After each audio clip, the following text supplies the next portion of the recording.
everyone? Welcome back to another edition of the Apex the Podcast. Ladies and gentlemen, we are back and we are excited. We've got a lot of stuff to talk about here. Obviously, Champs from Sapporo is in the books, and we have a very special guest on to talk a little bit about that. We also have a brand new season 24, and of course, Rostermania. So we're going to break down all of that.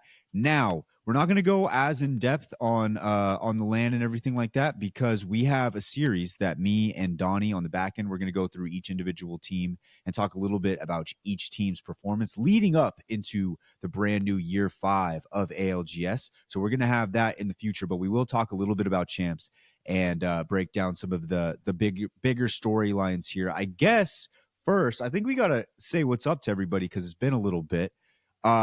E, how are you been, my man? It's been a doozy of a season, but other than that, dude, outside of Apex, life is amazing. You know, yeah. Inside of Apex, dark days. Dark days. We'll get through them. We'll get that. We'll get to that too as well. I want to let you have some time to vent with what's been going on in season 24. Jumba, me and you just got back from Japan. It was an experience. You're wearing the lemon sours hat. That's if I could go back right now, that would be the thing I would go do is drink some lemon sours with the boy. But yeah, how is told everyone is the lemon sours. How was Japan from your perspective? Oh, I could not have had a better time. Not just like traveling and touring Japan, but like even the land, like everything went. Like we could do a whole episode just about my experience, me playing on stage. Yep. We could just talk about me this whole episode. Which I will say to the viewers, you know, I'm back. By the way. I know some of you seem concerned. Not as many of you as I thought, though. I was reading the comments for every single episode I wasn't here, and there wasn't enough Where's Jumbas. I was a little bit upset about that one. Not enough. I was expecting a lot more Where's Jumbas.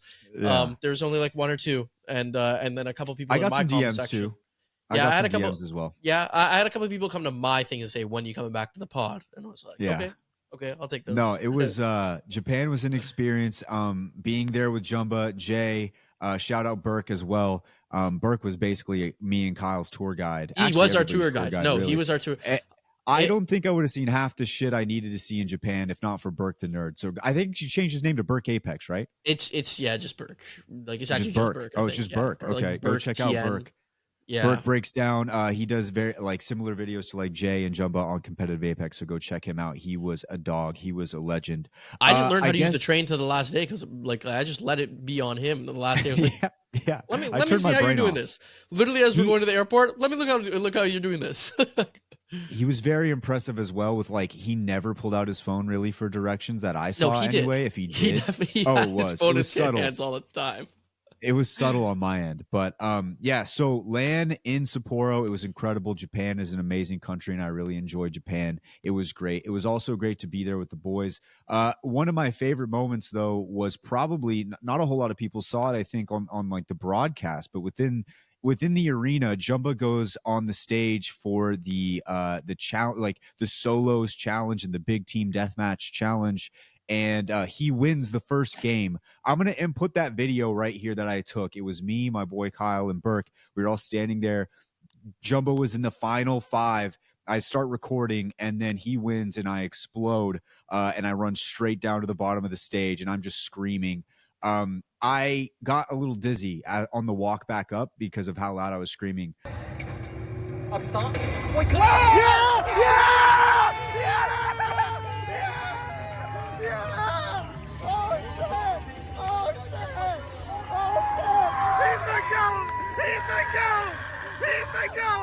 He's the GOAT! Oh shit!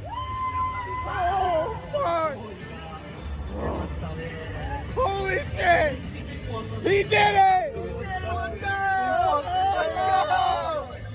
Jumba, from your side of everything, like what did that feel like to be on the stage and win like a match? It might sound funny, but it's actually always been a dream to like play on a LAN stage. Like I watch so much Apex. Like I sit there, I'm like, damn, Like, imagine I was good enough to be up there, and like, if I ever won on a LAN stage, I'd just lose it. I'd go crazy. And I know it's not like the same stakes, the same level as like these pro players compete in, but like, it was just a hell of a time. It was so freaking fun, and I went into that with like no expectations of being able to win. But they stuck me like. I will say, and if you ask my boys that I played Apex with, like, since the game came out, I'd still say that I'm like somewhat decent at the game, but my prime was when the game came out. Like my prime were those eras like season 1 to like season 6. Like that's my prime of Apex. So when they put us in Kings Canyon and then they went back to the OG game mode, like we got the OG guns, the OG, like I had OG Wraith with the freaking insta Q and stuff like that. I was like, oh, they kind of put me in my element. And yeah, I could talk You're about able that to all day, pull it but out? like basically what? I said you pulled it out. I pulled it out. Like when I freaking got the first drop and I saw that Mastiff, I was like, okay, maybe. Because like I fucking, first of all, I had white shields and I'm like, I can't do anything with these white shields. But then that Mastiff, I kind of got a big ego. I was like, I can one-shot everyone in this lobby now. And apparently, as I talked to some of the other people who were playing, they did not know the Mastiff was that strong. No one knew that. So people were shooting me and they were being really aggressive and pushing me because they did not know that I had a gun that could do 203 to the head. So yeah. So yeah, I definitely did get carried by it. But guess what? I had some haters out there. Shout out Jayhawk like on the broadcast, shit talking me the entire time. And you know what? I let the gameplay show. Let the gameplay show. Yeah. Doing it for the boys in the stands. I think I'm going love to throw that in video, some clips of. Yeah. I think I'm going to throw in some clips of Jay shit talking you as well, because those were top notch. And I didn't hear them at the time because I was in the arena, but afterwards I was laughing my ass off because that was just funny. It was a great time. But yeah, so Japan was great. The entire event was great. The crowd, anytime Fnatic did anything, was louder than I've ever heard. Fun. It was fantastic. And it was then great. The crowd, when Fnatic was just about to get on match point and we kept getting one more game by teams shutting it down so Fnatic had a chance, that was the best. Those were some of the loudest moments of like a sports event I've ever been to. And then like all four of us, like, or 5 of us, because Kyle was there too, but all 5 of us jumping up and just going crazy like the time Alliance got shut down back to back, and like so fucking good. It was so great. fun. It was fantastic. 13,000. It was fantastic. People. Wild. So moving on from, our experience and moving into the actual experience itself, which was champs in year 4 of ALGS, our winner. Congratulations. Big round of applause to the boys from Go Next. Congratulations to those boys. It was, I'm not going to lie I'm not going to lie. When Go Next pops up on the screen, immediately I'm like, because you have LG, you got Sweet right there. And I was like, man. But then when you go back and you look at this tournament, and there's been some chatter on Twitter about the legitimacy of the win at this point. When you go back and look, you realize that they just had a fantastic tournament from start to finish. They were always in some sort of running. Really, the only time they looked like they slowed down a little bit was in the finals lobby. They had a slower start, and then they were able to bounce back and come through. So it was well deserved. I'm going to say it was well deserved. And interestingly enough, the 2 teams that decided to run Catalyst in the finals lobby go 1 and 2, with Alliance being the second team, and they were both running the Catalyst. So in that final game, that catwall basically ends it. But Jumba, your thoughts on the Go Next win? Well, I talk about it later, like right at the end of our interview, and you'll see that like I do kind of go through the fact that they had the second most wins. There's just a few things like, they were top 10 in groups, a few things that like, they played good throughout the entire tournament. Good enough to like, I would say they deserve it. But like what I want to almost just quickly touch upon is that like in sports in general, right? We always have teams that can go on like a legendary run, and they might not be the team that you're expecting to win, but they win, and no one's sitting here saying they don't deserve it. Like, in the NHL as a fan of hockey, there's times where an 8th seed team goes on a run and makes it to the Stanley Cup Finals. And if that team wins, we're not sitting here going, well, throughout the entire regular season, this team was not good. They sucked, so they don't deserve it. We say that was freaking crazy that they were able to pull that out. And that is what Match Point, in my opinion, is supposed to capture. It's supposed to capture that anyone can win at any point, And if you hit that 50-point threshold and then you do what like the most important thing of a BR is, and that's win a game, then you deserve the win. And so that's what they did, right? Like they were up there. Like some people like talked about the fact that like, yes, I think if you look at it, other than when Dark Zero won their second championship, which was in Rally, this is like the lowest point total for a championship team. So like, you know, like where it's like every other time the team's been either first or second that wins.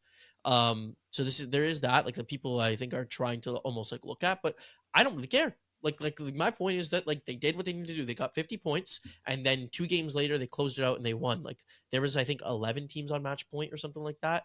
So that means that 11 teams had the chance to do the same. They didn't. You know, I don't want to like I don't like, not because of what happened on Twitter or anything like that, but I'm just gonna go aside from that. I'm just gonna say, for example, LG was the second team in that final game with GoNext, and if LG won, I don't think we have this conversation that like, did they deserve it? Because Sweet is a bigger brand name. Sykes is someone who's performed really well at LAN. So I don't think people like have that conversation. But realistically, if you look at the performance of LG versus GoNext at this LAN, GoNext was a lot more consistent. So why would that? Again, maybe, I don't know. Maybe the conversation would still happen. But if it didn't, why is it that people probably wouldn't question LG winning, but they question GoNext? And it's just because of like, I think the history where it's like they had a better tournament, right? They did. So that's all I was going to throw out, because they were the last 2 teams in that final game. It was GoNext, LG, VP, who was not on match point. So that's why I'm bringing LG up specifically. But go ahead. Yeah. Are you kind of in the same boat with it?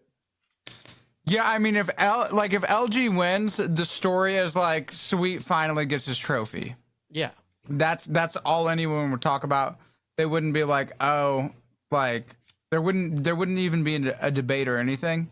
And like Uxako touches on it as on like they haven't had the best LAN performances like finals, because I feel like they've like, as we talk about, like they consistently have made finals like for as long as I can remember.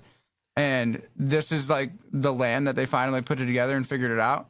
And simply because they don't have, well, like a history of like placing top 10 or top 5, they're just not viewed as well as other players, I'm assuming. And so I did think it was a little wild how people were like, oh, they're letting anybody win a LAN. And it's like, you do realize that like they had to win match point format, which is as difficult if you're the best team in the lobby compared to as you're like the worst team in the lobby. You earn respect through winning it. And so the fact that they've won it and they should have that respect earned, and instead their respect is like questioned, is a little silly to me. But at the end of the day, people are just going to be people. And that's the thing. I almost would like to like ask people's opinions on it, but I think it will just get muddled up in like the stuff that happened with like Sykes over the last little bit on Twitter, which I don't even want to get into. But like my point is basically like LG came 35th in groups, 35th. That's 5 from the bottom. They had to go through losers 1, losers 2. In losers 2, they get 10th, and they make it in with 1 point because which 100 Thieves almost stole from them. So they make it in with 1 point difference between 10th to 11th. They go on to finals. They get 7th overall, so they don't even do like insane. But like in that moment, like you said, I think if they won, it would have been the story of Sweet finally got his trophy, not Sweet didn't have a good LAN and he didn't deserve to win. Right? Like, I think the conversation would have been like, holy shit, Sweet didn't scrim leading up to champs and still won. Scrims don't mean anything, versus them being like, oh, Sweet should have been scrimming up to LAN and he got lucky. Like, you know what I'm saying? So it's like, and this isn't trying to put shade on LG in general. I'm just using them again as the example because they were the team that could have won it in that 9th game, right? Like that tournament, that game looks pretty much over. VP had a really big uphill battle to win there. So it was between GoNext or LG at that point. And guess what? If LG does it, I'm going to sit here and say that, like, I think that they still deserve it because it's match point. They did it. They closed it out. You know, other teams didn't.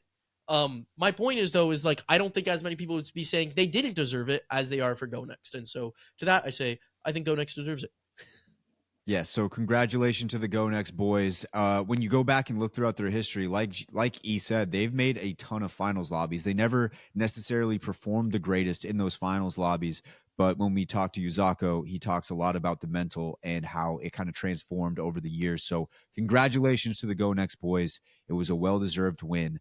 Now, I do want to talk about some of the other storylines here, at least for me. One that stands out is, yes, Go Next was the winner. I feel like overall, though, throughout this entire year of Apex Legends, I feel like Alliance has to be talked about with how great they played. And there were moments in this tournament where I really thought they were going to come away with it. And honestly, some of those moments they completely fabricated on their own because they should not have been in the positions to win those games. I don't know how they created it. It's just because of the run of form they are on is incredible to watch. Alliance, I still think at this moment is the best Apex team in the world right now. And I don't think it's necessarily that close. If you go back through and look at it, they get third in Split 2 playoffs. They get second in the championship, and they obviously win Esports World Cup. Like, we talked to Hawkes, and like he explains how at Split 1 playoffs, he was, they were kind of like trying to dodge I think the DSG contest, or like with like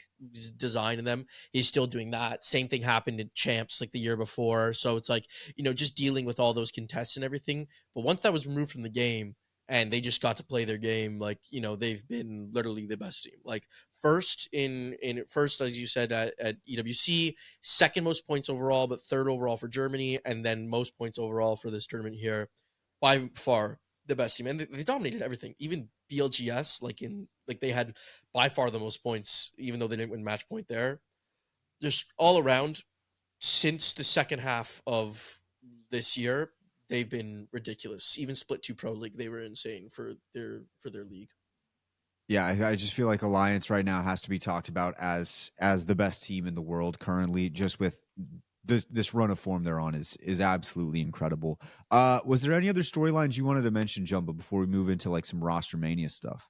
On the Alliance point, it was more so like it'd be great to like ask Jay about this whenever we get him on again, if we remember. But I remember the day that like Yuki announced he was retiring, and again, I think Yuki is a great player. But like the day he announced he was retiring, I can't remember if I was on stream talking to Jay or if I was just watching his stream. But as soon as he saw that, he literally goes, "I think they're picking up Unlucky," and he gave like all these reasons why he thought they were picking up Unlucky, and I wasn't even too familiar with Unlucky at the time, and I was like, I'm sold. And, I got to give him some props for the fact that, like, I remember him calling that, and, like, yeah, they've been so good since. Like, Unlucky and Effect, I think, are the best duo in the world for, like, fraggers, and the two of them are so flexible. Like, like, Effect is that primary fragger, but then Unlucky could do it too. Like, they had to play with Tyler throughout Germany. So, yeah, he's just been huge addition to that team. I'm excited to see them this year, because we'll get into Rostermania, and I'm pretty sure no one's safe. But if there's one team I'm confident in being safe in, that's Alliance. That they are the ones. So, that's going to even give them a leg up too, because they're going to be one of the only teams that have like played together for, an extended period of time. I want to talk about my boys at Complexity. Now, before this LAN had started, I was still kind of figuring out who I was trying to root for on this LAN. And I think the interviews right before we left for Japan was kind of what nailed it in for me. I obviously had been heavy with Cloud9 for most of the season. But then talking to... Huh? You were cheering for Cloud9 the entire time we were sitting together. Yeah, but I still had Complexity. E36. E36. I feel like you didn't talk about Complexity till the last day. I don't think that's true. I don't think that's true. And you were only there for 2 days too, which is the funny thing.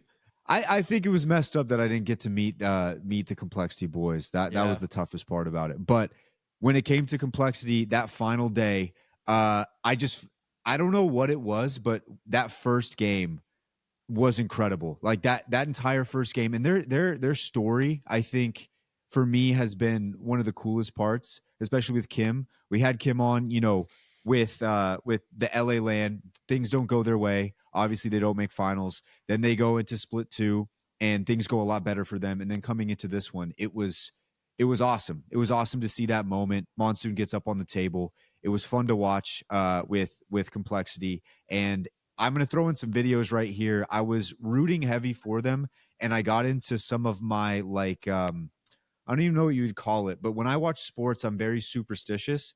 And I had a hat, an E36 hat I had on my left kneecap, And then after game 1, I moved it to my right kneecap, and I think I messed up the juju for the rest of the time because they had some chances to get on match point. I ended up coming up with a new superstition where after each game I ran up the stairs and then I would walk in a circle. There was a taped off, not a circle, a square. There's a taped off square, and I would walk in a circle over and over and over again until the game started. And I had to wait until I heard the first gunshot, and then I would run back down the stairs, and then I would think that would help them out. Didn't. I mean, I guess you could say it kind of did. Like they finished 6th, which is pretty good. You know, that's not a bad performance, I don't think. So good for good Enoch on my and the boys' viewers. complexity. For Enoch and the viewers, the amount of fucking stairs there were to run up was ginormous. It was off, like it was crazy. And Wyatt ran them every single game. He ran up, Ran them every waited, game. and then down. It was, dude did leg workout that day for real. Like, I'm not kidding. There might have been like 100 to 200 stairs you had to go up, it felt like. Yeah, and then I did the best in I that could. workout. I did the best I could for the squad. It didn't end up pulling through, but that's all We right. did let Monsoon know. We did let Monsoon know. Yeah, and I think he said I helped, which is all I needed to hear. He thinks he didn't just say you helped. He actually said you're the reason they did so good. Like that's Hell yeah, baby. yeah. Hell He yeah. said I'm that's taking absolutely why we did so good today. Like he didn't even question that it was that they played better, that like something clicked, that they were good comms. He just said, "Wow, that's the reason that we did so good today." He said, "I need to find him. I need to see him," but unfortunately there was just so much chaos at the end of that. Next time. I still need to. I still want to meet the boys. I want to meet Kim. I want to meet Monsoon. I want to say what's up. And so yeah, that was another one. Some of the other teams that didn't do as well that maybe some people were expecting. Team Liquid down there at 17th. You had ExoClan down there at 16th. Envy, the team that we've always said at least they're going to get 6th or 7th. They had a real bad day because they didn't even make top 10. They were sitting down there at 14th. TSM at 13th. Surprisingly, Guild down there in the bottom 10 as well at 12th. Aurora at 11th. And then we had some, if you want to go just through the teams who were able to reach match point, you would obviously have Go Next Alliance, but we also had Falcons, who had a very big couple of games there. Falcons, I think, really solidified themselves, and I didn't think they really needed to, but I think a lot of people put a lot of pressure on that squad to do well, and I think they showed out pretty decently well in that LAN. Obviously, they don't come away with the win, but it was a good performance from them. Shopify Rebellion, they get into the match point complexity. LG comes in late there. Furia, VKG, and Fnatic. You could also say Virtus Pro gets there, but they got there, I think, on the final game. So technically, I guess they don't get the match point little star on Liquipedia. But those were the results, and that was the results from LAN. Now, like I said, we're going to do a little bit more in-depth deep dive in the offseason between each team with me and Donnie, and I think we're going to try to have like a video series as well. So we're going to go through each team's performances. So we'll have more breakdowns on the YouTube. If you guys want to go check out our YouTube, if you're listening on audio, go subscribe and check that out. And as soon as scrims begin, we're going to start pumping out those videos and putting that in the podcast. So that should just about do it for the LAN and how everything went with finals. Now it's time for Rostermania, and the roster has been mania. There's a lot of things already going on. Twitter is on fire like it always is. You can always expect the Bluebird to go kind of nuts when it comes to Rostermania here. But I guess I'll throw it on down to E first. E, there's been a lot of moves being made so far. We don't have anything locked in yet, but was there any move that really surprised you from the early days of Rostermania? Yeah, I'm fairly still like out of the loop and I have no idea what's going on. But I will say I was surprised to see Keon be caught up in the mix of it. Apparently the tweets have been deleted, and so it'll be interesting to see what happens. But dude, I feel like I think it's going to be one of the more exciting roster manias we've had. And I felt like the last one was crazy, and I feel like this one is going to be a little bit crazier. But there is a roster. What is the roster lock date that's coming up? I think they actually have everything has to get settled. I saw someone tweet about it. Like, It's something. It's in March. It's in March. Because I saw Walty tweeting that the lock day was too close and that they weren't gonna. Yeah. And so I think Falcons it was, won't be doing nothing. I think it was wrong. Because I think people thought it was honestly it was tomorrow. I saw someone say something with the 14th, but now I think they have at least a month. Did Walty tweet about the Rostermania date? Yeah, because a lot of people were saying it was supposed to be Valentine's Day, that it was supposed to be like locked, but I think there's a discrepancy or something where it was more for Pro League invited teams or something like that. Oh, okay, so yeah, he just sorry, I didn't mean to interrupt, but Walty said roster lock too short for Reese to get rid of me. Means I'm not jobless or homeless in year 5. I wonder if that's the actual reason or if he's just making a joke. Like, I don't know. But like definitely making a joke along with it, because like obviously I don't think he'd be tweeting like that if there was actually like a chance, if they were literally like, hey man, so like the only reason we're keeping you is because of roster lock and we just haven't, like that just doesn't seem like that. No, that's exactly that's what I mean. Mind you, last time they dropped the part of his Hal's response to that was, "No, we're waiting for roster lock to fuck you over because of the stuff with Jem Burton." So, which if he actually does that, he will solidify. I mean, that means that Hal's on his villain arc. If we see Walty get dropped, it's villain season. Now, Donnie did send me all of the free agents, at least in the NA region, along with some other ones here. And some of these are still subject to be fully thought out and investigated because there's been some deleted tweets and stuff. But I'll just run through them and then real after quick. I'll tell you what I know. Okay, so he has Verhulst, Funk, Deeds, Phony, Brutus. He's got Keon, Fun FPS, Onmu, Guild, Zane with a question mark. He's got Zap, Designful, Vaxlon, Albrelelli, and Skittle Cakes. And then he's got Sykes, Gent, Noct, and Panders. That's what he has so far. I mean, I guess that doesn't, like, my input doesn't add very much other than no one's safe.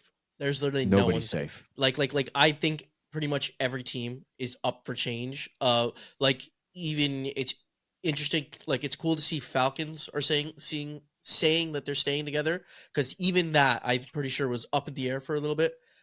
Excuse me. But yeah, so like basically, yeah, the only team that like, and I know more for NA, like I'm pretty sure like every team was like just changing, it felt like, which as we see in the list that you just said, that is almost every team changing right there alone. Like there's a player from almost one team there. The only ones, again, like VP was one I think that was kind of like staying together is what they said. Furia was a little bit of a from what I was hearing, they were a little bit of a shocking one in the sense that like it finally came out, but if they stayed together, I would have been like, okay, that's one I would have thought would have stayed together, but if they didn't, it wasn't shocking. Does that make sense what I'm saying there? It's like if they stayed together, I would have been like, okay, yeah, Furia, I from what I understood, like they were probably staying together, but if they did change up things, I was also like not too surprised. So anyway, but yeah, that's how crazy this Rostermania is going to be, is that this time I don't think anyone's safe. I don't think anyone is. I think every team's fucking changing. And that's like not from anyone telling me something too straight up or concrete. That's just, I mean, I was at the Red Bull party and overheard just like a few things here and there. And I was like, oh yeah, I was basically like confirmed that like no one's fucking staying together, which I mean, again, I don't even think is that big of a shock considering how many LFTs we've already seen. So yeah, lots of LFTs. It's LFT season. It's also, you know, the passion is back season. There's lots of passion is back tweets coming out that we're seeing right now for year 5. Exactly. Right? Like it's the cycle. It's just the vicious cycle. We get it. Listen, every single time. Everyone. I don't think people realize how much ALGS does for the game. They talk about how like, there's so many casual players compared to how many people care about comp, and I disagree. When ALGS is not on, all anyone does is call the game dead, terrible, bad, and then like I get this season has had like somewhat of a good start, right? But like I think there are some controversial things. He's not liking it, as we talked about before, but like still, it doesn't matter. Like fucking champs ends, new season, everyone's like, Apex is back, I'm back, passion reinvigorated. Everyone just hates off seasons. I hate them too. But like people fucking have such big reactions, and like, I don't know. I've stayed relatively quiet about my opinions on everyone calling Apex dead 24/7, but I don't think Apex is dead. Yeah. And it's I guess going back to the Rostermania part of everything too, the Furia one actually does surprise me a lot. And it kind of is the one thing that I hate about where esports is at right now. And you can't really blame guys too much, because when you get a good opportunity in this field, you almost have to take it. No matter how much success you're having at the time with whatever team you're with, sometimes you just have to take that opportunity, and it plays into a lot of guys' decision making. But I also hate it so much because when you have a team like Furia, who from LA all the way to Japan throughout the entire year consistently improved, and each time they played, they got better. It sucks to watch a team like that walk away from, or try to walk away from, a player that I felt like just did not deserve it. It's super shitty. It sucks. And it makes it hard sometimes to stay engaged and stay locked with specific teams. And that's kind of why sometimes it's harder to follow certain teams past a certain point, because you liked that roster for the 3 players and potentially the coach that were on that roster. And even when one gets replaced and gets moved and stuff like that, sometimes it just makes it hard. Like it's just not as fun to watch. And I felt like this Furia roster had a lot more time left under its belt. I felt like, there's definitely some limitations with it. And this time, they finally do get to the match point, but you would probably still say you were expecting a little bit more from them, and they just didn't pull through where you needed them to. But you also, this is what happens. And when we talk to Uxako about exactly this, he's been teaming with the same guy for 4 years, and now finally they go and they win that LAN. I think that's what esports is lacking at certain times, is just that consistency and teams staying together. Once again, it's not all on the teammates, because, if there's an opportunity, you got to take it to make sure you can, feed your family and different stuff like that. I just hope esports gets to a place where we don't see this overhauling change every single time. It's nice to have the big trades. It's like in sports and stuff like that. It's nice to have those every once in a while, but there is a weird lack of inconsistency or consistency that I wish we would see in esports. And it sucks to see Furia, one of my favorite teams to watch in NA, fall victim to that. So like with Furia in particular, yeah, with Furia in particular, let me add on why I said like they were a team that I thought would stay together, but like if they didn't, I wouldn't be that surprised. The reason why is because so like Madness has had like for the last 2-3 years has had so much troubles with being able to lock down a consistent roster, and a consistent org. He has like bounced around. He was on Wildcard. He was on Ghost at one point. Like he was on, I think, was he ever on Renegades? I don't know if he was ever on Renegades, or he was teaming with Pow Pow. Not Rogue, but like just because I know the player by I believe Vaxlon was on Pow Renegades. Pow. So it was Vaxlon, yeah, it's Vaxlon and Pow Pow on Renegades, right? Okay, so anyways, like they like he's had such a hard time like locking down a consistent roster, and he teams back up with Vax. He used to play with Vax on CLG. He gets onto Furia because of Keon, and they make lands this year. They do well, like you said, like they keep improving constantly. And so like you think that like you almost like just want to keep that stability. Like, hey, we did good, I have a good like org. He said like even in his tweet that he's now deleted, he said Keon was like his best friend throughout the year. So it's just like you feel like you see that stability, and like compared to what you had going on before, like year 3, where you didn't make a single LAN and you had troubles locking people down, and everyone and like people were being poached from. He had Shuby poached for, or attempted to be poached for him, and I think eventually he was. But like all this stuff that happens, you think that you would stick with it. So that's why I thought those teams would stay together. Now, the reason I said I wasn't surprised if they didn't is because at the same time, I feel like earlier in the year, this isn't anything I heard now. I feel like earlier in the year, or just like right before champs, we kind of saw some frustrations within the team, some like kind of like disagreements and arguments, and like even though they did really good here, it's like I wouldn't be surprised if one of the teammates said like, hey, this isn't working out. I think we got to mix things up. I will say that, yes, like the thing that was most surprising is that like we were hearing that Keon was the one being dropped. Like that's what was like the most confusing thing there. Now, those tweets like had a lot of information that seemed like weird. Like, like Madness, it almost seemed like he was claiming that they weren't saying it was Keon that was out the door. Keon was finding out from other players who like, who knows if they have like the actual information that he was the one out the door. So I don't know, just like regardless, long story short, there's so much like we maybe don't know because we didn't see those tweets, but like as of right now, we're under the impression that it was Keon getting the boot. And yeah, that's weird. That's weird as fuck. Not only was it his org that like he brought them to, I think he's the last guy that should have been dropped from the team. Like absolutely. So yeah. That's what I would say is more shocking about it. I wasn't shocked that they'd split up. if they did. I don't think they should have, but I was shocked it was Keon there. If that makes sense. Yeah. Yeah, it's unfortunate. It's the one byproduct of esports where, like, as a traditional sports fan, it's the one thing it's still hard for me to wrap my head around because I just wish it wasn't as volatile as it is. But to be fair, these are 3-person teams as opposed to, like, every year a hockey team goes through changes, but they probably move out like 5 guys, 6 guys and bring in new guys. Yeah. But like you have a team of 24 players as opposed to like 3 players, 1 roster move sometimes seems like ginormous, right? Like 2 players is a whole new team. So it does look a little bit volatile like that. The thing is sometimes about like how quick they do it. It feels like, I know they got roster lock to think of, but like you just are coming off like your best LAN and like you played with these guys for a year. Like, is it easy to make that decision like a week after?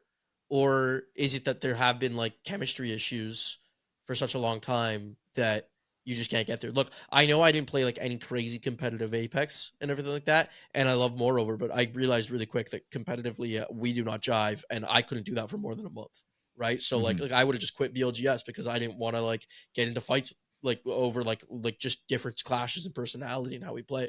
And so like I wonder what it's like when you got real stuff on the line, like, you know, you got $600,000 first place prize on the line. Like, can you like fight through that incompatibility? Exactly.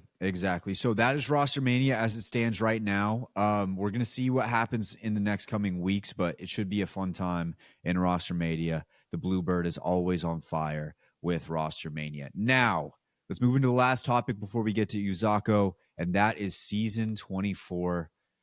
Enoch, I'm gonna throw this one on down to you. It's been a tough couple days, but where are you at with Apex Legends in season 24? So I'm a gratitude extremist, still am. Struggled to be the past 2 days, I'm not gonna lie to you. In my honest opinion, like, not to be like hateful towards Apex or nothing, but I genuinely just think, and this is from my personal experience, that this is the worst Apex Legends that I personally have played. The time to kill is just way too fast. The fact that there's no helmets is a major buff to cheaters because they just, I died in 4 shots of a rampage because I got headshotted with 3 of them. What does the audio rampage do to the head, like, right now? Because I heard people saying, like, how much it does. 30 to the body. Okay, wow. Whatever so, that headshot like multiplier is, more than it should. Plus I saw fucking the L-Star do 45 to the body or something like that. Like, what? The L-Star does 24 through a Rampart shield. And yeah, I don't know what the headshot is, but yeah, it's so like I mean, L-Star super busted, Rampage with the Thermite is super busted. The so like I do like that for the most part, like all weapons are pretty usable. And I think that the gun things that spawn at the POIs is not half bad. But the combination of you shooting one guy and then your entire team basically getting wall hacks on it, or like that's what it feels like. Then where it used to be like if you shot the guy, like, okay, you get the health overlay. Now I shoot the guy. Now everybody on my team knows exactly where he is and how much HP he has. Yeah. Why? Yeah. I haven't played with a team yet. Exactly. I've been doing solo. I don't know. Why? And so they did that. Then they made the time to kill worse. And That's somehow fucked. When they did all of that, the footstep audio has literally never been as bad. I thought they said they fixed it. I thought they lowered. Teammate footstep audio. That's what I heard. No, they lower everybody's. Dude, it's just. I mean, I've decided that it's the least enjoyable I've ever played. But even with that being the case, I'm using it as an opportunity to simply just enjoy what's in front of me.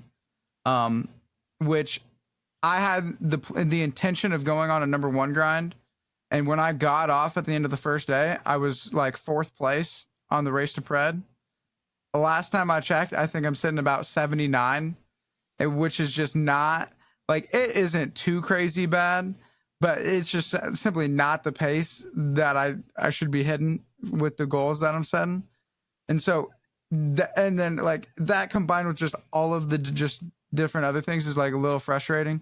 And so I'm definitely not the biggest fan. I think that they've done a lot to make the skill gap less. And it feels like if I'm fighting, like if I'm pulling up on a fight and somebody sees me before I see them, I'm either going to be out of the fight for spending my entire time healing after getting hit to 1 HP, or I'm just insta-dead. And so it's a little frustrating. Feels way too much like COD than it should. But the R9's back, so that's exciting. And it's just, an opportunity to make the most out of a situation where most people aren't enjoying it. Because I would say overall sentiment from what I've seen is that it's just not that great. I have seen some people see like positive things, like apparently Snipedown is enjoying his time with the new meta. And so I'm glad that people are able to enjoy it, and that for some people it's like a good change. I haven't hit that adapt yet. And so instead of just crying about it, I just need to adapt and figure it out and stop sucking. When people are claiming that this is feeling like COD, they're talking like not like Warzone, they're talking like COD pubs, because I feel like Warzone, pubs. There's a decent amount of like TTK in it still. Like I feel like when I played Warzone a bit, like I would have to fucking dump clips into guys sometimes because if they had maxed out armor. Yeah, they're just saying. Dude, Warzone probably has a higher time to kill than Apex at the moment. Because I would say Apex had a higher time to kill than Warzone. Oh, absolutely. But now it's probably switched. Which is crazy. Because I would say that like Apex's identity was that it was a high time to kill shooter that allowed you to have really good outplayability. Yeah. Where now it's like you get cracked. You got either like a Loba who's queuing at you. You got an Ash TP who's just on your head. Doesn't even need the TP. They can just dash on your ass. Like I will say, Ash is the most fun legend that they've come out with, and almost so much fun that it makes playing any other character in the game just not just miserable because you're just not playing Ash. You gotta wonder like when Ash like gets sick abilities like that and movement, it's like, what the fuck did Octane and Pathfinder do? Like, who did they hurt, dude, bro? It is vile. That like, Pathfinder has a 30-second grapple cooldown, and Ash off rip. I'm not 100% sure, but it has to be like a 5-second timer on the refresh. 5 seconds, yeah, it's 5-second refresh, but it feels so no, that fast. 100% is going to get nerfed. It's 5 seconds, without two question, two dashes. Without a question, that cooldown will be increased, but it's just silly, bro. I will say, if they put that like Ash movement, sick, fun. If they allowed you to put that on a different keybind though, rather than the standard jump, Ash, like she already is fun. Everyone's talking about she's the most fun. It would be so sick. I was so excited to see the movement capabilities you could do it with Ash, and I feel like there's still a lot, but you're limited because of the fact that it's on jump. Like if it was on a different keybind, like you would never be able to shoot an Ash. Like the I've heard a lot of people say like crazy. There needs to be like, dude, M&K movement players are going to be free. I mean, that's already annoying to fight them, but when they're tap strafing off of the momentum of their dash thing, oh, dude. The back dashes are crazy when they're staring at you shooting and still back dash off that and then get behind cover. And they can just they can be perfectly aiming you and then just side dash. Yeah, and it's just not to it's fun. It's fun to use. Yeah. I would just like to say too, with the lower TTK, Wraith is filling out a McDonald's application with that tactical she's got. Like the fact that they left that the same in a lower TTK where it's taking you 5 years to start your tactical up. That's tough. It's a tough look for Wraith. It's a tough look for somebody. What a fall from grace that has been. But I would like to say, with all of the changes they made, everything would feel fantastic if it had not been for the TTK change. Like, think about all the things they added that were so cool. The Arsenal thing, where you drop, you have guns there, and you get an upgrade immediately off rip, as long as, you can't die from it, but like, if you're hitting the upgrade, you get a cool upgrade. That's awesome. They introduced one of the funnest legends, I think, in a long time with Ash, with the dashes, the movement ability, what this game has always been about, which was the movement. You get guns that are now back to being good after having a pretty long time of shotguns being drastically in the meta. And you have all of these different things going on, but it's just the TTK just kind of overbearingly changes the entire perception of it, because you can't really play the game that you've grown up playing, because you're playing Call of Duty pubs. It's like everything without that one small TTK issue, without the red armors and without the helmets, it's unfortunate, because I feel like it'd be extremely fun to play had it not been for that. The interesting thing is, I feel like I was dying really fast, but like I was like, even when I was on like blue armor, right? Or like I felt like I was still dying really fast. I didn't feel like it was just because like, maybe sometimes it was I was getting headshot and I was like, what the fuck? I just got like my entire HP taken out by one wingman shot. But like my thing so more so is just like the reason why the TTK also feels so fast is because of like the gun buff, right? But like I don't mind the gun buff. Let's keep that. It's just the helmets and the red shields. It felt like all at once was just too much. But that's the way Apex seems to like to do things. Like they always do everything big all sweeping at once. changes. Yeah, rather than like gradual build to it. At least that's what I've kind of felt. Because like it would have been interesting. Definitely if recently. Yeah. Like imagine like they left the helmets, they left the red shields, and then people were like, okay, this is great. Like maybe they don't even make this change anymore. It just feels so weird now that like, you know, like, because you know also too, like they're gonna let it play out for a few months before they change it back, right? Like they're not changing this anytime soon, in my opinion. Actually, I know you said they reverted it fast in the past, but that was a long time ago. I don't know if they will. I think they're gonna want. And I kind of agree with you on that. I guess the thing that they changed, and I mean, since the last time they made this change, probably all the devs have swapped over to a different game or a different project or whatever, and we have a whole new set of devs doing this right now. But when they first changed it, it definitely, to me, at that time felt a lot worse than it does right now, because at least I get to use different weapons and stuff like that. That's cool. I love that, and that's all great. But I don't know. I feel like they thought, okay, last meta, the fights were taking way too long, and so it has to be the TTK, when it wasn't. It was just the fact that you basically had a gold shield because everybody was running supports, and the reset ability was so easy with the Newcastle, a Lifeline, a Gibraltar. It was just very easy to reset. So that's why the fights were taking forever, is because supports are healing double, and they're rezzing extremely fast. I just think they changed the wrong thing. I mean, once you got rid of the support ability to take on 2 cell, or have the ability to use 1 cell and have it fill up the 2 slots, when you go back to it, that's kind of the reason why it was the way that it was. And instead, now you have an assault character who can crack you, can reload faster, has a weapon that reloads from being stowed, and you are highlighted for 4 seconds for the entire enemy team. It's just like, even if you just did the TTK changes but didn't allow that to happen, I feel like it'd feel at least a little bit better. But the fact that everybody's running assault, I get cracked and the whole team knows, and I'm highlighted for 4 seconds, it makes it all something that's already infinitely easy way easier. And that's where we're at right now. So it's unfortunate. It's tough. I hope they revert something within the next couple of weeks. I don't think they will. I would like to see something change, though, because I just feel like it's a little overbearing at this point. You do got to play positioning a little bit better. But E was talking about it earlier. Like, if you're on a ranked grind and you got to swap to EU servers and you're trying to outlast cheaters and also very good players, that's going to be tough. That's going to be tough. I understood. A door opened on me and I was 2-tapped by an Eva before I think I shot 1-9 bullet. Could be a skill issue.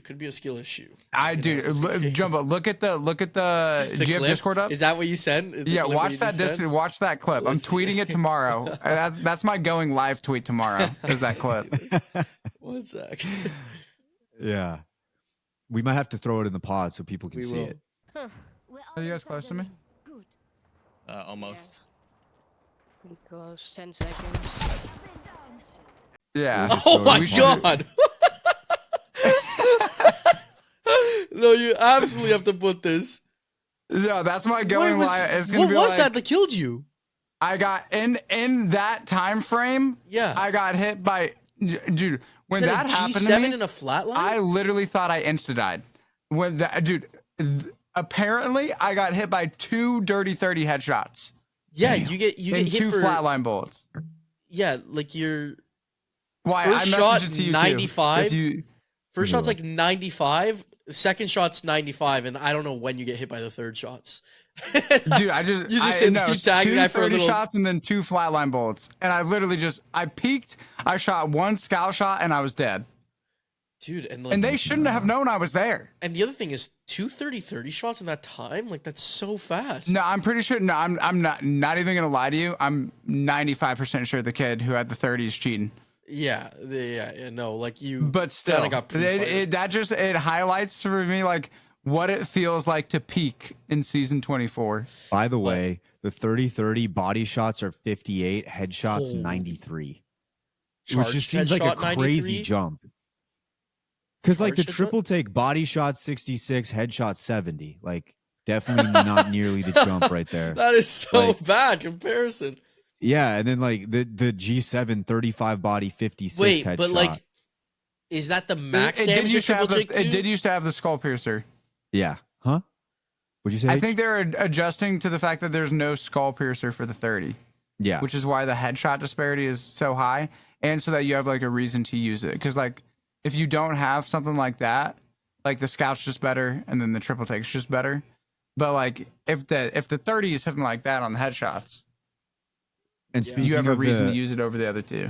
we were talking about the rampage earlier, 30 to the body, 38 to the head. Yeah, Yeah, 38 to the head, but rampage with third is leg. disgusting. Yeah. So there's lots of things that need to change moving forward. But this is where we are at. We haven't seen any scrims yet, so I don't know how this is going to look competitively. But the second we get to see it, we will update you guys and talk about That's it. what I was saying. I heard like something. I don't remember what it was, but that the goal of this was to reduce third parties. And I don't think it reduces third parties because like the fact like if you have a fight with any noise, as soon as it's done, you get third party and killed so easy. Like they're saying like they want to reduce third parties by like having fights end fast. But like I guess in theory, like that does make sense. Like, you know, if you end the fight fast, people don't have time to get to you. But the problem is if you take any damage yourself, you can't reset in time by the time another team pushes you. By the time that team pushes you, you're dead. You could be healing, you're dead. So And they're running an Ash, by the way. yeah, So they and that's did the other this thing, with right? They did this in mind, like knowing that they were going to buff Ash to the moon and give her 2 ultimates. You're able to have 2 ultimates that are now built in longer than they But were And again- the range is crazy, bro. Yeah. The range is The amount of ridiculous. distance that you can probably cover 300 meters in 2 seconds with a little portal. We should like do like a long distance race between Ash, Pathfinder, and Octane, and see no ults, just the dash. See who gets furthest. I'm sure those other guys would probably get the furthest because I think Octane would still. No, win. I think Ash Pathfinder clears. Maybe loses. Octane. Yeah, I think Octane wins. Ash close second. I think Pathfinder is nowhere close to being one of the fastest characters in the game. poor anymore. path, man. Just running is what I'm talking. You would have to have Loba. Loba's a better pick Loba, there. actually, you're right. You're right. 'Cause she gets- she got the double Dude, bracelet. Pathfinder, 1 grapple, 30 seconds. Loba has 2 tacticals, throws one, gets a speed boost, and it heals her. Yeah, That's they heal. insane. I've And seen she people. gets 2. People just throw one of them just to heal, so not waste cells and shit like that. That's what they do. Yeah. Yeah. Dude, like if you're like challenging something, yeah, dude, I've literally had Lobas just cue their feet right in front of me so they start getting like the little health. It's just like whoever was in charge of like the Pathfinder had to not be in charge of the Loba because they literally murdered Pathfinder. I think they just want different people, like people to play different characters. And Pathfinder's always such a high pick rate, and so I guess they're afraid like if they don't nerf Pathfinder and like buff the crap out of these other characters, that no one's gonna like ever want to play other characters because like he is fun. He's got crazy cool skill expression and everything like that, but it sucks. You know, we all love our boy Pathy, and he feels like he doesn't get the love. Yeah, it feels like he goes like seasons upon seasons of just negative aura. And then they give him like 1 season in the sun And they're like, all right, Grandpa, get back inside. But even his and then grapple still kind of sucked. There. His grapple still kind of sucked. It's like the only reason he got played was because his ult was like really good, and then like you got it so often. But even that, like you can't get it as often anymore because you don't get the same amount of ult charge from scanning packages anymore. So, like, yeah. So that is where we are at right now, currently with season 24, ladies and gents. Leave in the comments what you guys think and what is the problem with you, or if you like it, because there are people who I've seen who have liked it. So that is a possibility. I don't think it's nearly as bad as season 6 was, but I still feel like we're playing a little bit of Call of Duty, and be nice to have our Apex back. But ladies and gents, yeah, it's going to be weird. Ladies and gents, we're going to throw it on down to the champion, Uxako. Hops on the pod, talks to us about his championship run with Go Next, as well as some of the future changes coming in ALGS and what's going to happen with the team moving forward. So, without further ado, ladies and gents, let's hit a quick ad and send it on down to our champion, Uxako. All right, ladies and gentlemen, we are here with a very, very, very special guest for the first time on the show. Uxako had that corrected before we started the show. Uxako on the show for the first time. Obviously, the winner from Go Next in their champs run. Uxako, how are you doing, my man? How are you feeling? I'm doing good and feeling kind of anxious to start already the Pro League and stuff. Perfect. Already man. Back to ready to get back in it, huh? Like we just finished. It's been a week. Yeah, but racket is not it. Yeah, I think that's actually, you know what? We've got so much time to talk about all the champs runs and everything like that. I kind of want to start with the brand new season and what has just changed. A lot has changed, and I just kind of want to get your thoughts on it. TTK is a lot lower, and legends have been changed. It's a different meta. It's a different weapon meta. Everything's changed. What are your thoughts early on season 24 right now? I would say like time to kill is way too fast compared to the old meta, and the fact that all the weapons are buffed, I think is good. You can basically use any weapon on the game, but all the swaps together makes no sense. It is not feeling Apex. It's feeling just like a faster game like COD or something like that. Yeah, it definitely has like a different feel to it, and they've messed with this before. And I do get that Call of Duty vibe at times, and it kind of sucks because I think what makes Apex so unique is that time to kill and that ability to have a little bit more time and make plays and do different stuff like that. If you were to fix it right now, where do you think what changes would you make to kind of get it back to where it needs to be? I will just give helmets back, keep the purple armors maybe, and the weapons as well, and in that nerfing like Ash, and maybe touch something about accelerator as well. Feels like you get ultimates all time, so it's Apex. It's a really game, but yeah.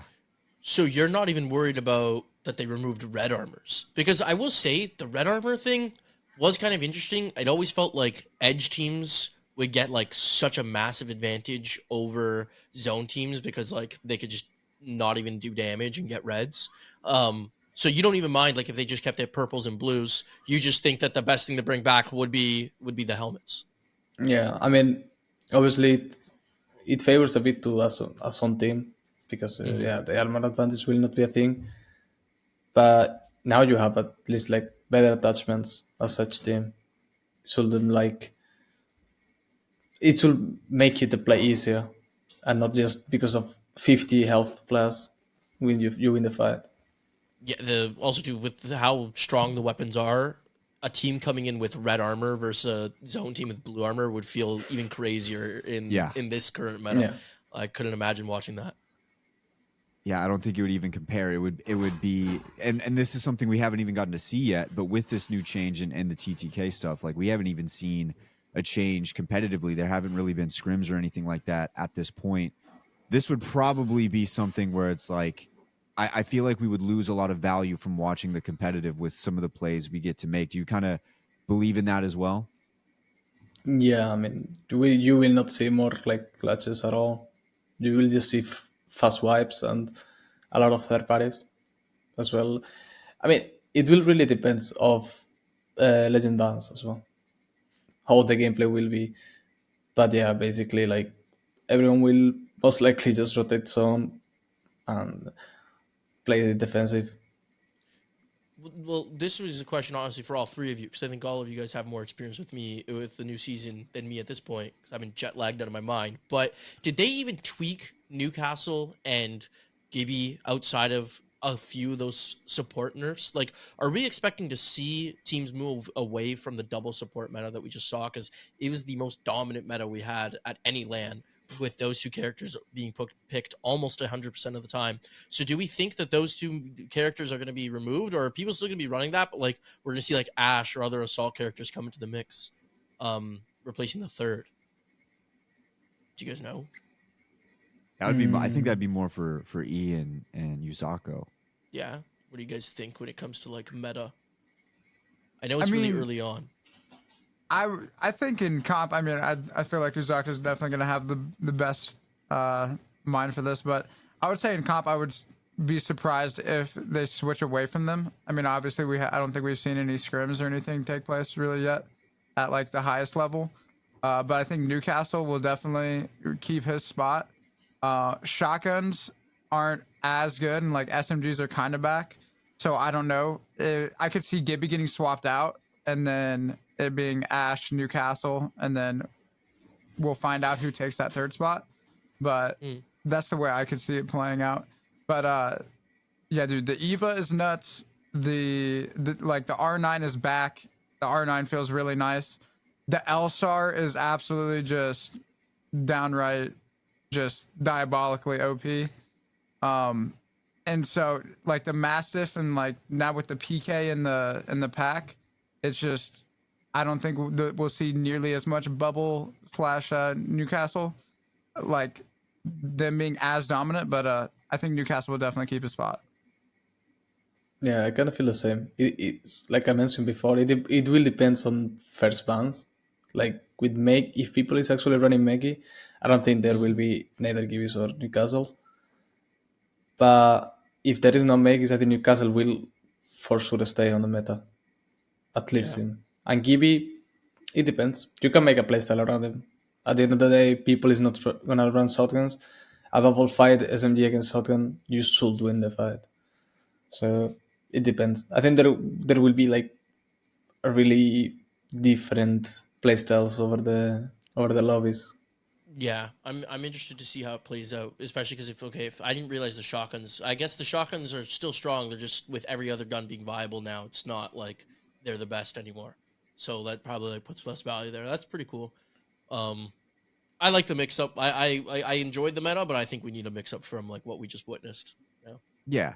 And a mix up makes sense. But to go back to that meta and to go back to everything that just went down, you guys just win champs. Go next. It was awesome to watch. You guys had a fantastic tournament from start to finish. It was very interesting to watch and very interesting to see how everything shook out at the end. But I guess my first question when it comes to winning and champs, and especially that final game, was there a moment where you realized, holy shit, we're going to win this. We're about to win champs. Did that moment ever take place in your mind? Yeah, when we were on the track and we saw the team on the house rotating towards the hill, we were like, okay, it's top 5.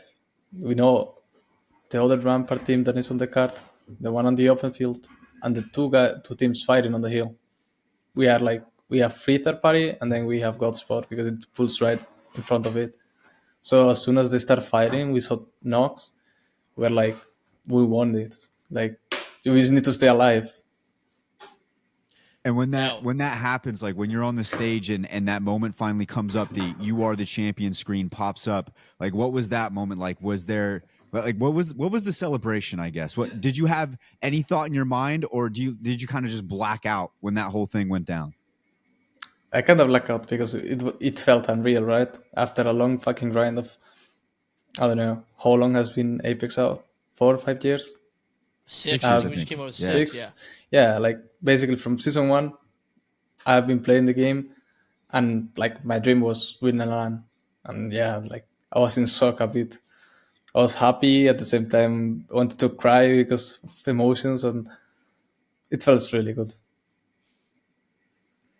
That's awesome. I mean, you've played a lot of lands now too, right? Like all the way back at Sweden, you guys have qualified for almost every single land, and it felt like you guys would make finals quite often too, and just couldn't like figure it out on the last day. But this time, it seemed like you guys played a lot better. We'll go through some of the games because I thought your performance was really strong in finals. It was amazing to watch, and then you get to match point this time and you close it out. Was there something that felt different about this tournament when you guys came in? And something that felt different about this final day? Like, what do you think kind of clicked that made it work out this time? I mean, I think in general, like, we were so confident in the squad because we know Zidane is like by far like one of the best rollers, like top 3 rollers, and you is like Alliance boys and him. So we were confident on like, our fighting. Yarka knows how to AGL. There was a lot of pre-work behind for him to call zones and how people rotate and priors.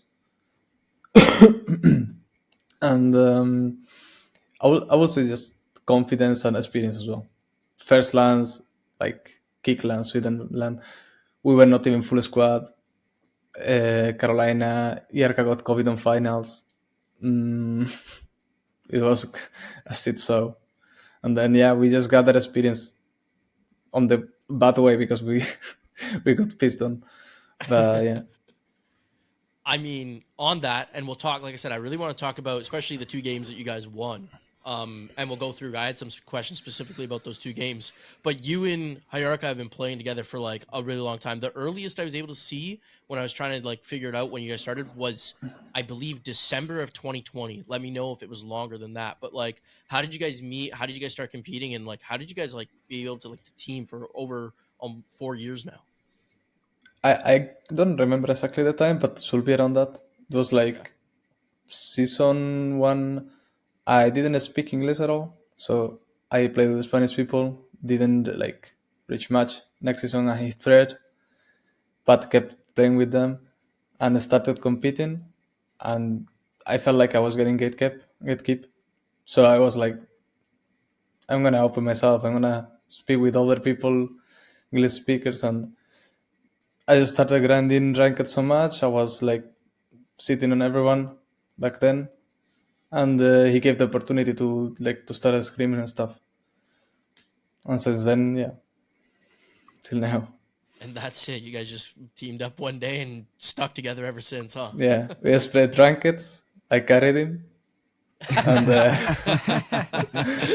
and yeah, we just team up. It's so rare to see in esports right now too, where 2 guys, or I mean, you'll see 2 guys for a long time, but I don't think it's been this long where you see 2 guys just stick together for the long haul. And I think through all of the failed lands and the times you made the finals but it didn't go your guys' way, and all the bullshit that happened along the way, was there ever a time where you guys thought about maybe splitting up, or was it always like, no, it's me and you, and we're going to find somebody else who can complement our play style until we win this damn thing? I mean, we were always like confident of each other, right? What we could do. We wanted to win a lot together, and at some point we split.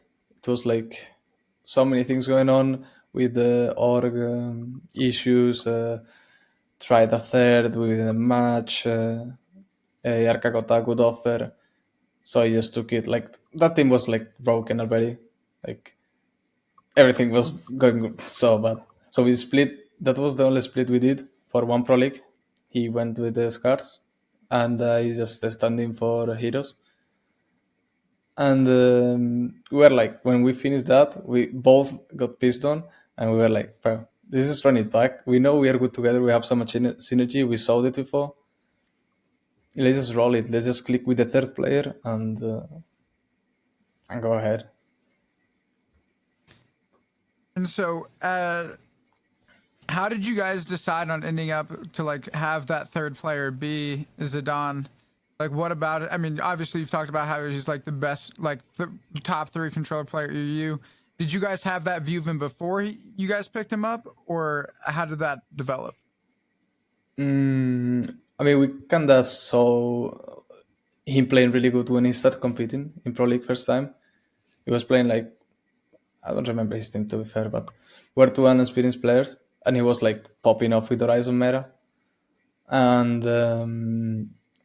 yeah, we just saw him pissing on everyone on rankeds. We faced him. He was pissing on us. It was like, this guy is so good. And yeah, and we played rankeds together. We vibed, and we were like, oh, let's just do it. We can do it. We have synergies. We played some tourneys. We won them. But then, yeah, after a time, we finally group up. I would like to give you some flowers as a short king myself. When I saw the trophy ceremony come out, I was very happy to see you guys let Hierarcha go to the middle so that he wasn't on the end and not touching the trophy, because unfortunately our man Phony, he got a bad look last LAN. And so I was very happy to see you guys let him get in the middle right there. Short king to short king. I just want to say thank you for the other short kings out there for making him look good there, because that would have been a tough picture if he was on one of the sides. So shout out to you. Thank you for that. I appreciate that. Yeah, he asked for it. Oh yeah. You guys talked about it beforehand? No, I mean, it was like, I got me there, guys. Ain't no way I'm going to the side. I will not reach. Just too tall. You just have to let him grab it first. Exactly. I think a lot of people were talking about it. I know I was on the sidelines. I was away from Wyatt at this point, and I heard people going, "Oh, are they gonna put him in the middle? Is he gonna like?" It was a concern. People were thinking about that. Yeah. It was the first thing I thought of. I was like, I hope to God he gets to the middle. I need him to get to the middle. If he's on the outside, it's going to be a tough look. I'm happy he got that. Now, I do have to ding him for something though. When they were talking to everybody on the stage, he kind of dominated the mic. Did you want to take a moment to kind of say something? Because he just talked the whole time. He didn't let anybody get some shine. I mean, yes and not. Like, I was so nervous, and also like in front of so many people. Yeah. And yeah, I mean, yeah, I could kind of regret of not saying some words, but it's like I could have asked for it, you know. I just didn't do it because I was nervous. I was just smiling all the time. I couldn't really speak, to be fair. How heavy is the trophy? Was it a heavy trophy? Yeah. Yeah? Yeah. And then I also actually heard that podium was like not really stable. like Greek basically told me, he goes, as he's walking out, the guy goes, okay, you got to put it on the podium. Trophy's really heavy. He goes, that podium also is not stable whatsoever. And Greek's like, why are you telling me this as I'm about to go out there and play? So were you guys worried about dropping it at all? Yes. First thing they told us was that, say, be careful because it's kind of weak. Yeah, the and we were like, just like, let's not fall this, right?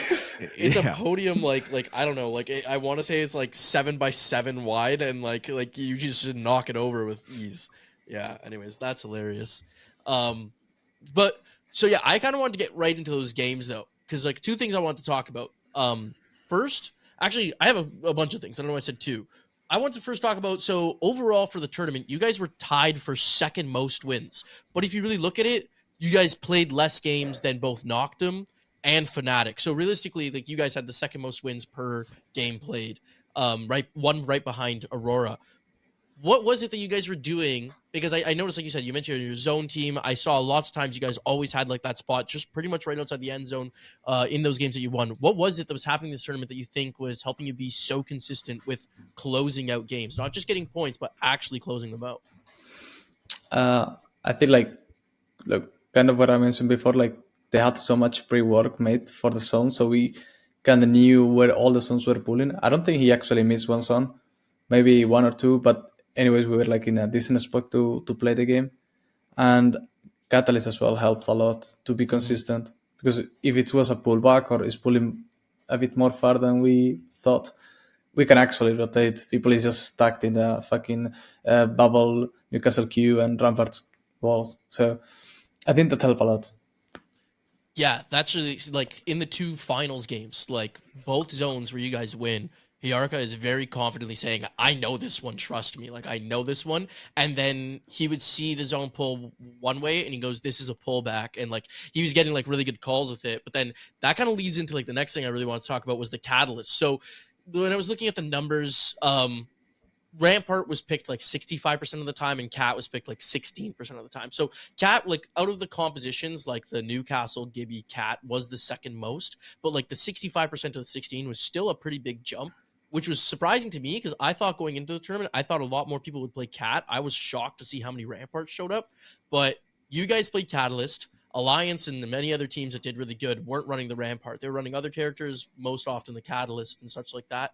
And then, like you said, like I think it really contributed to like those wins when we get into like the two finals games. Like huge value came from Catalyst in both those games. So what was it from you guys that like you decided to stick on the Cat and not go the Rampart like most other teams were? I mean, I would have loved to play Rampart, to be fair. I'm not gonna lie to you. I would have loved it. I played like before everything, like in ALGS, and I wanted to keep it up, but it came like our coach, Cook, like he just said, like, everyone is playing Rampart, they have no rotations.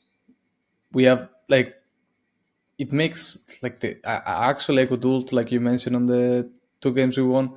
Yeah. The first game we won on the finals, that cut wall just gave us half of the ring just for us, because nobody's gonna cross it, nobody's gonna engage a fight. It gives way too much space, and yeah, it's on him. It's literally on him. Also, to fill roles on the team, because as I said, like I could play Rampart, but having Zidane that is a natural fragger on Newcastle will be a troll. Yarka obviously like is one of the best gibbies, so and also a yelling. I think it helps a lot being that character in that meta. So yeah, like Zidane comfort pick is Catalyst and Fragger characters. So I just adapt myself, and that is. That's pretty cool then too, because like yeah, the role fit is something that I've learned this year is like so important. Once upon a time, I was like, every pro player should be able to just learn and like be able to be the best on a character, but like I think that role fit actually is a lot more important than people realize. But yeah, like again, if we talk about that game 7 in general, that was a pretty wild game. So Hiarka goes down twice. You're doing everything you can to keep your team alive, and then you guys run out of bats and cells completely, and both you and Hiarka are correct. In those moments, what are you thinking about? Like, how are we going to win this game, or how are we going to even maximize points out of this game when you're just in a position that feels like that fucked, honestly? Yeah, I mean, the first thought is like, we are doomed. Like, we have nothing, we have no meds. We have literally 0 cells when we arrive at the spot near the bridge. And yeah, pretty much when you're in the situation, you just need to wait enemies to throw and get an opportunity. If you engage something, you most likely will just die.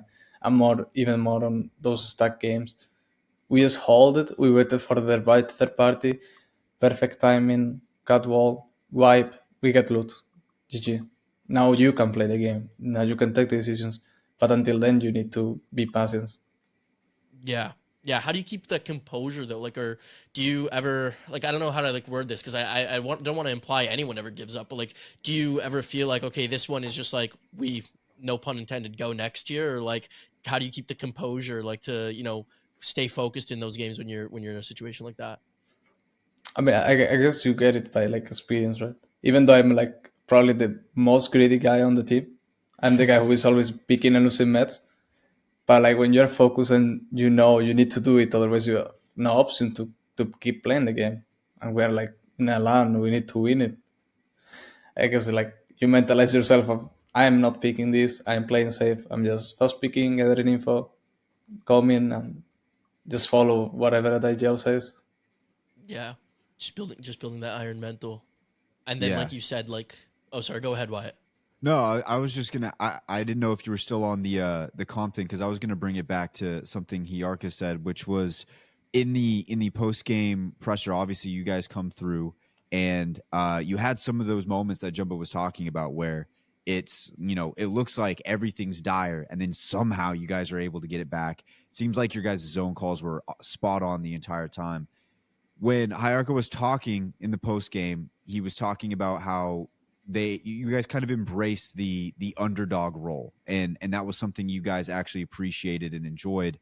When it came to that, how do you embrace something like that? How did you guys talk about it beforehand, And when was that moment where you realized, like, we are no longer the underdogs? We are actually in a prime position to probably get in the money at the very least and maybe even win this thing. I mean, like, we always believed on ourselves. Otherwise, like, we wouldn't be like spending so much time grinding, and yeah, we would just do something else. So going there, we had so much confidence on the team. BLGS didn't go. BLGS finals didn't go good as we thought. But we keep the mental on it. We keep that we were the best. We could fight anyone. We saw it on the scrims, kind of, that any 3v3, legit 3v3, we will win them, even though we have ping. And we just confident on us, pretty much.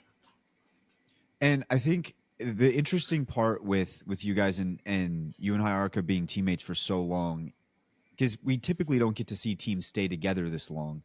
And I've always wondered, when it comes to that first LAN that you guys made a finals lobby in versus now, how much growth was there within the mental? And also, like Jumbo was talking about, that you have the game where you're out of meds, you have nothing. Do you think you would have reacted differently in that first LAN and kind of just been like, we probably don't got a chance at this, versus now where you end up winning the whole game? So what was the how much growth have you seen in the mental between that first LAN finals and this one? Like, in every aspect, even like the mental of, like, you lose. Like, we started really bad these finals. We were doing some points and stuff. And I forgot to mention the last question. Like, after game 5 is when we saw, like, I think it was game 5, the barometer game. We saw, like, we can win this. We played so good. We could have actually closed that game, but we did a micro mistake. And it's just about keeping the mental of, after losing a game or 2 or 3 or whatever, it's not over. Like, if you win, they cannot close the game, even though you're last place. So it actually, like, also is literally experience of holding the mental. Don't get tilted. Don't let the feelings go over you. Just focus on yourself, focus on gaming, and it will eventually happen. And then the funny thing is like, when we're talking about that game, so yeah, you guys, like, similar to what you're saying, you guys get that cat wall down, separate the whole zone, force the other teams to fight. You guys go into that final 3v3. It's Alliance. I mean, I was listening to your comms. Obviously, like, there's a lot of chaos going on at that point. Bubbles down. Did you guys have any idea that, like, if Zidane doesn't win that 1v1, that the tournament's over right there, and that you kept the tournament going? Did you guys have any idea of that in the moment, or did you find that out after? We found out when we moved up to the tree, and I don't remember if they noticed. I think they didn't. I'm not sure, to be fair, but I think they didn't, because I remember we spoke about it. But I saw Catalyst on the roof of the hut, and I was like, "That's Alliance." Falcons, we saw they died. They were on the side. They dropped, and I mean, it was a 3v3. Now that I think about it, we just focus on it. Yeah, we just focus on the 3v3 and kind of ignore who the fuck was it. We just need to win it. So of course, no matter what, you just got to win the game right there, right? Yeah. But I forgot that they were probably like the only cat team on match point at that time, right? Because there was probably only like 4 or 5 teams there.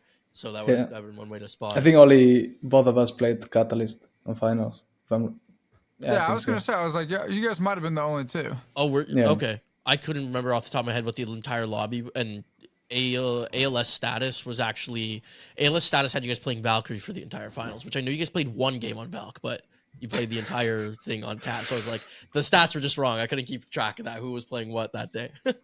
Yeah. So in that last match, did you guys know that it was LG and that it was like a similar situation, that it was like, all right, the winner is going to be whoever walks out of this? No, we were trying to track as well, like who was dying and stuff. We knew, like, most of the teams were dead, and that most likely one of the teams there, or even both of them, were on match point. We couldn't, like, identify because everyone was just mirroring the comps. Yeah. And then, like, YE, I got to try out those headphones. I don't know if you like if there's bigger crowd cheering you guys can hear. You can tell me, Uxako, but like they can't hear anything.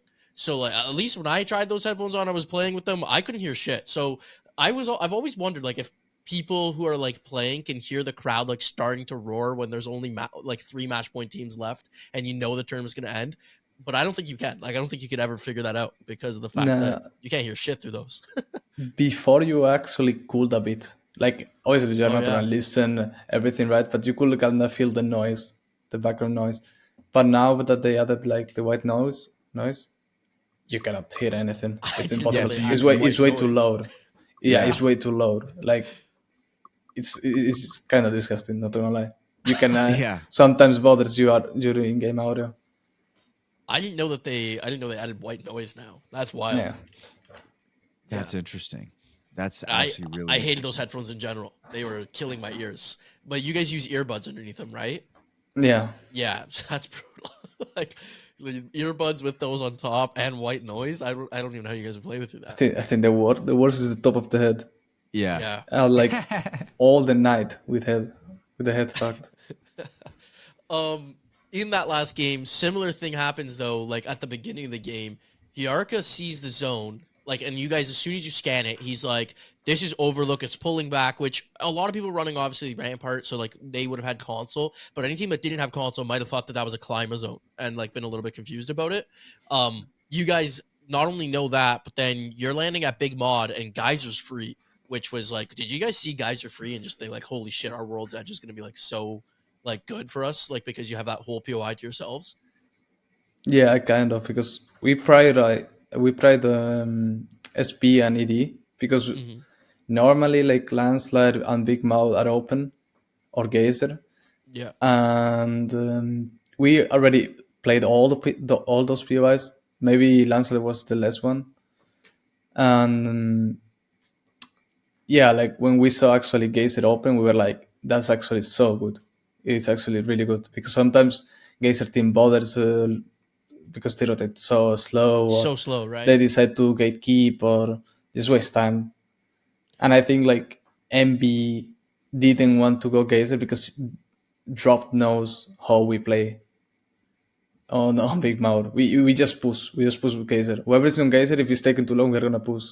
So I think he decided to go IP because of that, but I'm not sure. Couldn't say.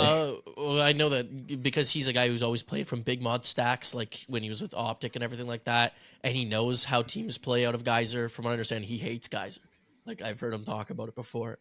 But yeah, like so then like the zone pulls Overlook, and like do you guys just like again like I mean Hiarka starts shouting it, but like are you guys thinking okay this could be the one where we close out for sure because you guys just had such great prio and so much loot after at that point.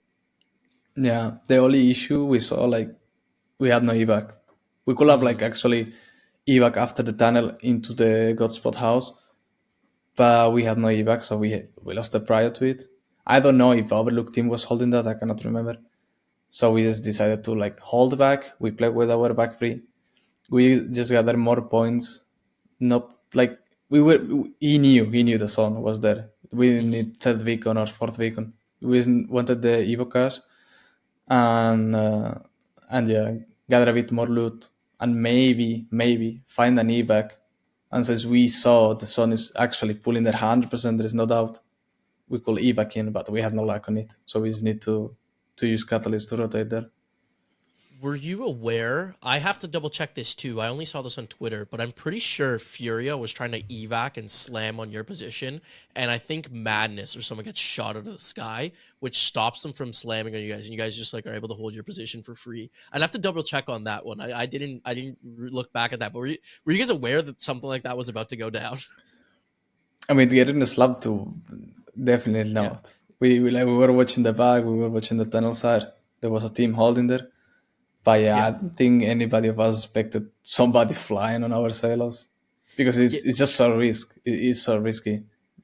Yeah, I don't think they even got to pop the evac. They were calling for it and they got shot off the evac, but they were gonna try it. Someone was going to. I know that. I can't remember what team it was. I thought it was Furia, but they never got the evac off. They got sniped out of the air. So yeah, I wonder like how that would have like I don't know if they even win the fight like you said because it's too risky. You guys probably just clean it up, but still, nonetheless. And then after, I mean, Wyatt already asked, like, you know, you guys see that winning moment, but you guys drop that cat wall, separate the two teams, VP and LG, to fight, and then it like is just a clusterfuck in that final circle closing. And I think it's you or is it Zidane that literally just survives like in that final zone. So like how what were you guys basically just trying to do in that situation? Literally as it's closing, all three teams just trying not to die. Yeah, we wouldn't time with the cut wall, so they use utility and maybe big maybe they fight each other.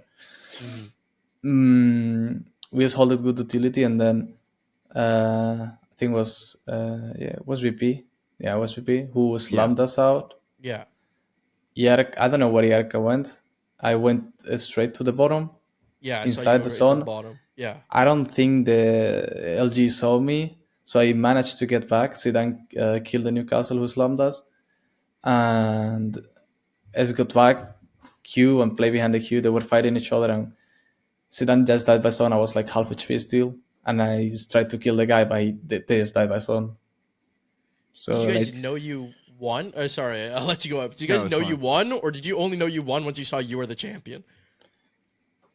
I mean, like on my mind, I was the champion already, you know. But yeah, like when I saw it flashing, I was like, it's unbelievable.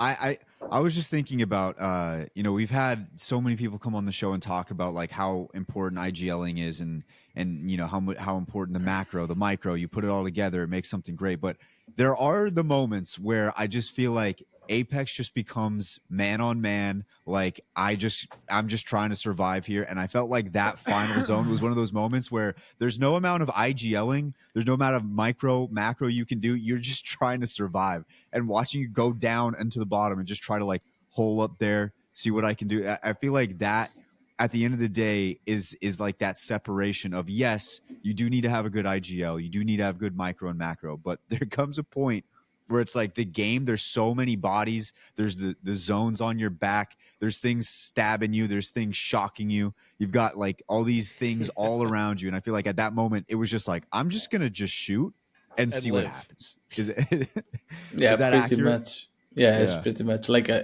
IGL will get you to end game.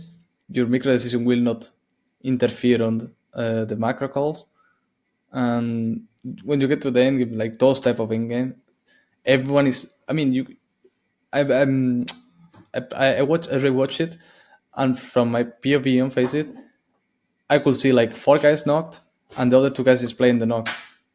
Like in that moment, you don't see that much info. Like you see all of them on the floor. You don't know what to do at all. You just slide in when the sun is touching your ass and just try to kill them before you die by sun. To be fair, or get blocked out. Yeah, and that's Go ahead. No, I was just gonna say that's what I mean. Like it was like it's so funny to watch, and that's why I even said like, did you even know you won? Because I don't think we knew who was gonna win. At No, first. I had no idea. I don't remember. I thought I was the only person standing at that point. Like I was standing the entire final fight, probably blocking the view sights of everyone behind me because we were dead center front row. And then like we the only way we found out is by the title screen saying "Go Next is your champions." I don't even know who they were spectating on the main feed. Like we could not tell. Yeah, it was just a cluster, and I'm sure it was even crazier for you. But it was one of those moments where afterwards, did you take a moment to kind of stand there and take it all in? Like you had just won at Champs on the biggest land that there had ever been. There's thousands upon thousands of people in the crowd. Did you ever take a moment to just kind of stare into the crowd, take it all in, or were you a little too nervous, too many eyeballs? Yeah, I mean, I think every single player did. To stare at them, like it was insane. The crowd was amazing, like never felt like that before in any LAN. So I don't know, there is no words to explain it. You look at them, you know, like they're all watching what you like to do, competing there in championship in Japan. It's just crazy. It was, and you guys got those sick ass jackets too. Those jackets were sick. Yeah, that's so good. They're so good. Yeah. I wanted to go back to something you had mentioned earlier, which was you talked about the 2 maps that you guys were prioritizing. And this was the first ever LAN where we had 3 maps in rotation. I actually don't know that for sure, but I'm pretty sure it's the only map or only one where we had 3 maps in rotation. And if not, it was the only one where there was a draft with 3 maps in rotation. How much do you think that affected not only your guys' games, but also other teams' games? Because I do think that there was some really good teams out there that just weren't prepared for a 3-map draft, who kind of put themselves behind the 8 ball because of their picks on particular maps. Do you feel kind of the same? Yeah, I mean, I think having a good analyst or coach or whatever you want to call it, I don't care, that actually studied a lot during scrims and make the cookage makes a difference on the PI draft. Otherwise, like, you will end up with one maybe good PI, and the other 2 will be awful, or not awful, but you're not gonna get used to play them, because we tested all the PIs we played. We tested on scrims, except Barometer, but we played it back in time. So, Do you feel like why did you pick the 2 maps that you guys were prioritizing personally? Like what was the reasoning behind picking those 2 maps when you guys were going through your draft? I mean, I think was our best map in general. ED was decent, and is what I said before. We can get like, since we had a good draft, we had number 7, pretty sure. We could get like 2 good POIs and just play Landslide, Geyser, Big Mouth, because we played it already. Mm-hmm. And if you have a song like we had, you just close it. If not, you can cook, you can make some different tactics. And yeah, it's all about pre-work, I will say. Yeah. And you brought up the analyst and different stuff like that. When you guys are getting ready for the draft, because this was also kind of the first time I got to see like a draft in person where they're doing it like on the stage.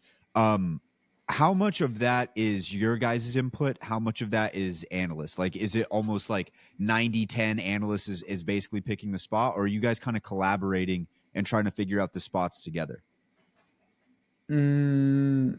Mainly Arca and our coach did it together, because he needs to like be comfortable on the POI to IGL, and but the coach just studied everything. He I think was the key on that. On the drops, he was the key. He just literally studied everything on the scrims. We even picked POIs we didn't want on the scrims to see what people would prio. So we had like kind of an advanced list over other teams. I guess they did the same, many others. And this was also the first LAN with E-District on it. And I kind of wanted to get your thoughts on the map overall, because I feel like a lot of the pros really liked E-District, but where were your thoughts with ED? I think it feels refreshing. I think it's a different map. I think it's a good map. Maybe I don't know. I don't really think there is anything bad on the map. More than maybe the big walls that you cannot evac through, and you need a bulk. But you have a lot of chokes as well. You have a lot of possibilities, so I don't think it's a big deal. I think it's really nice. Probably the best map with SP. Yeah, I have been really happy of it joining, and then Broken Moon is entering now too, like leading into next year.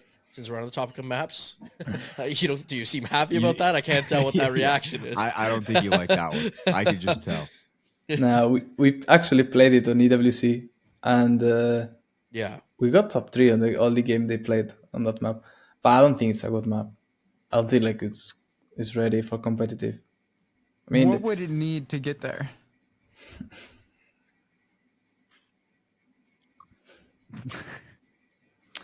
The POIs, I don't know. The POIs, I don't think they're balanced at all. There is chokes, so many chokes. That's fair. I know there is some songs so hard to get in.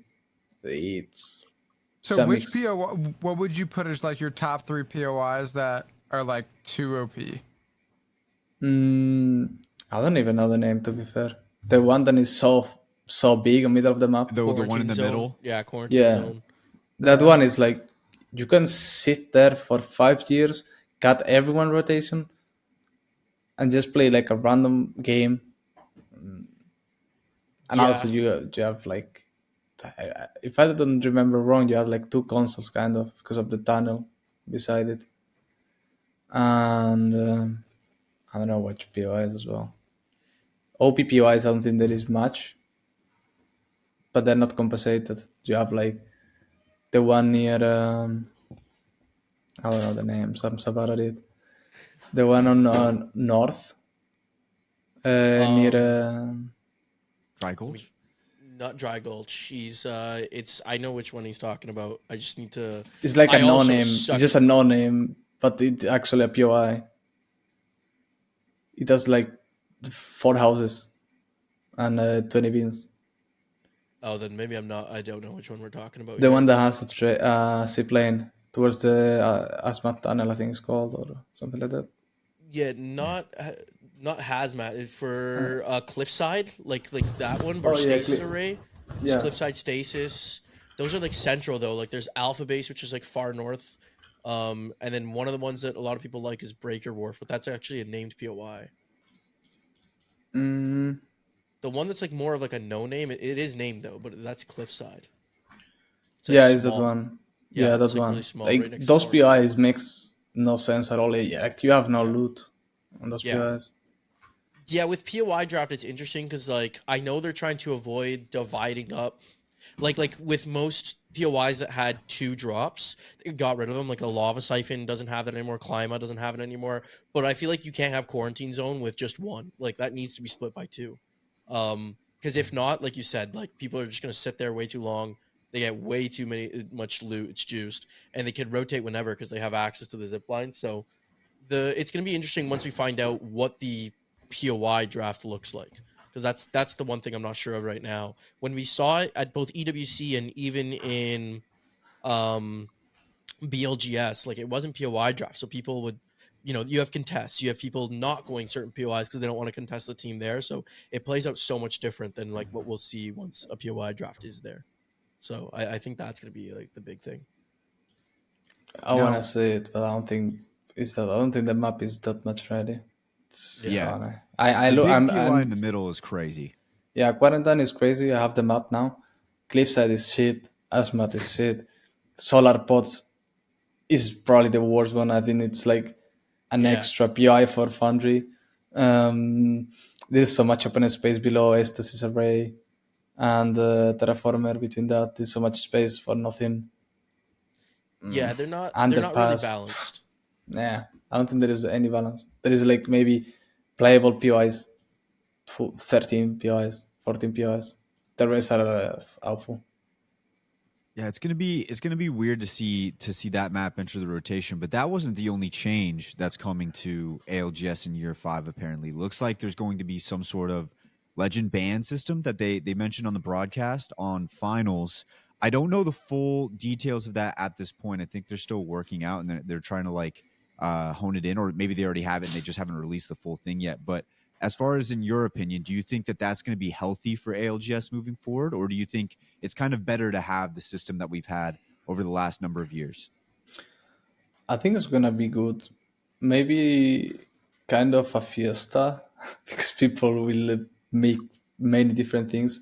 Maybe lobbies get less stacked, but I think we'll bring more fun to the viewers because you will not just see 18 Gibbies, Newcastle Ramparts on the lobby. You will see actually a Fuse ulting you, then a Maggie pushing like crazy.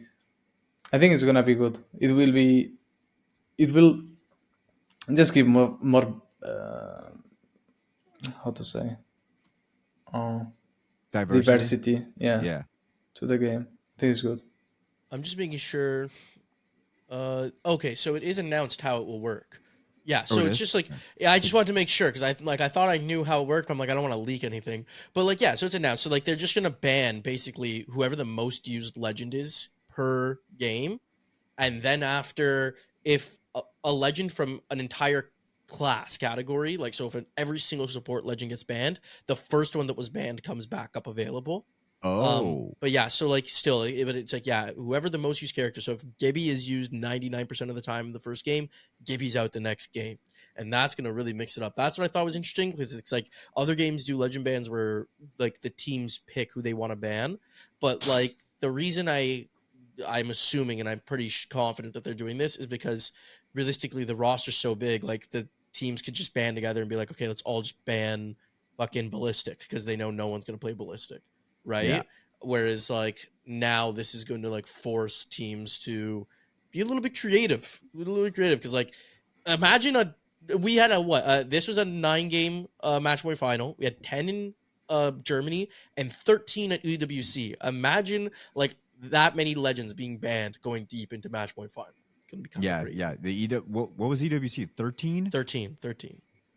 That I can't even. That's gonna be the insane. team comps are gonna be crazy. They're gonna be actually, dude, when I saw that, I was like, that is better than I ever thought it was gonna be. Yeah. When you think about it, they've kind of been like S tier. Like for all, I'm very disappointed with the current Apex season. But in terms of like the like developments that they've had to competitive, like the POI draft, fire. Now we get the ban system. Fire. It's cool. Yeah, and I think it's going to make analysts and coaches a lot more valuable as well, because now it adds a whole new role that they have to kind of fill and try to figure out. And I think it's going to make we've already seen how it's added to the broadcast, where you have, guys like Jay breaking down the POI draft and stuff like that. You can add this into a whole nother discussion topic in the off season, stuff like that. So that's got to be exciting. I would assume if you're a pro player.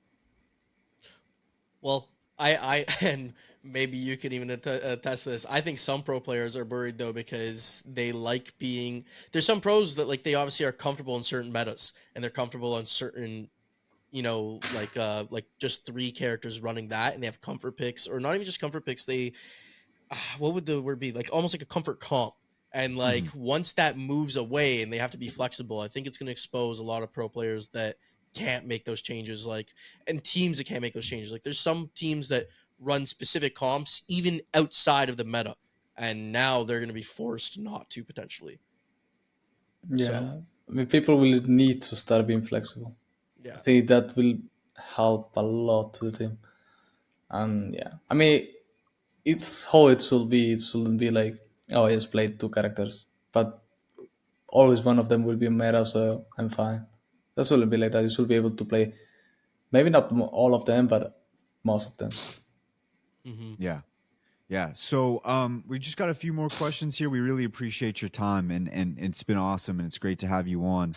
The one question that we ask everybody is, which bunk is your favorite? And I think you're going to have a little bit of a jaded answer here. But when you're on the main stage, there's the top and there's the bottom. I'm pretty sure you guys won from the bottom, so I'm assuming that would be your answer. But you like top or just bottom let him better? Said it. You shouldn't even have told him where he was sitting. We need to know first.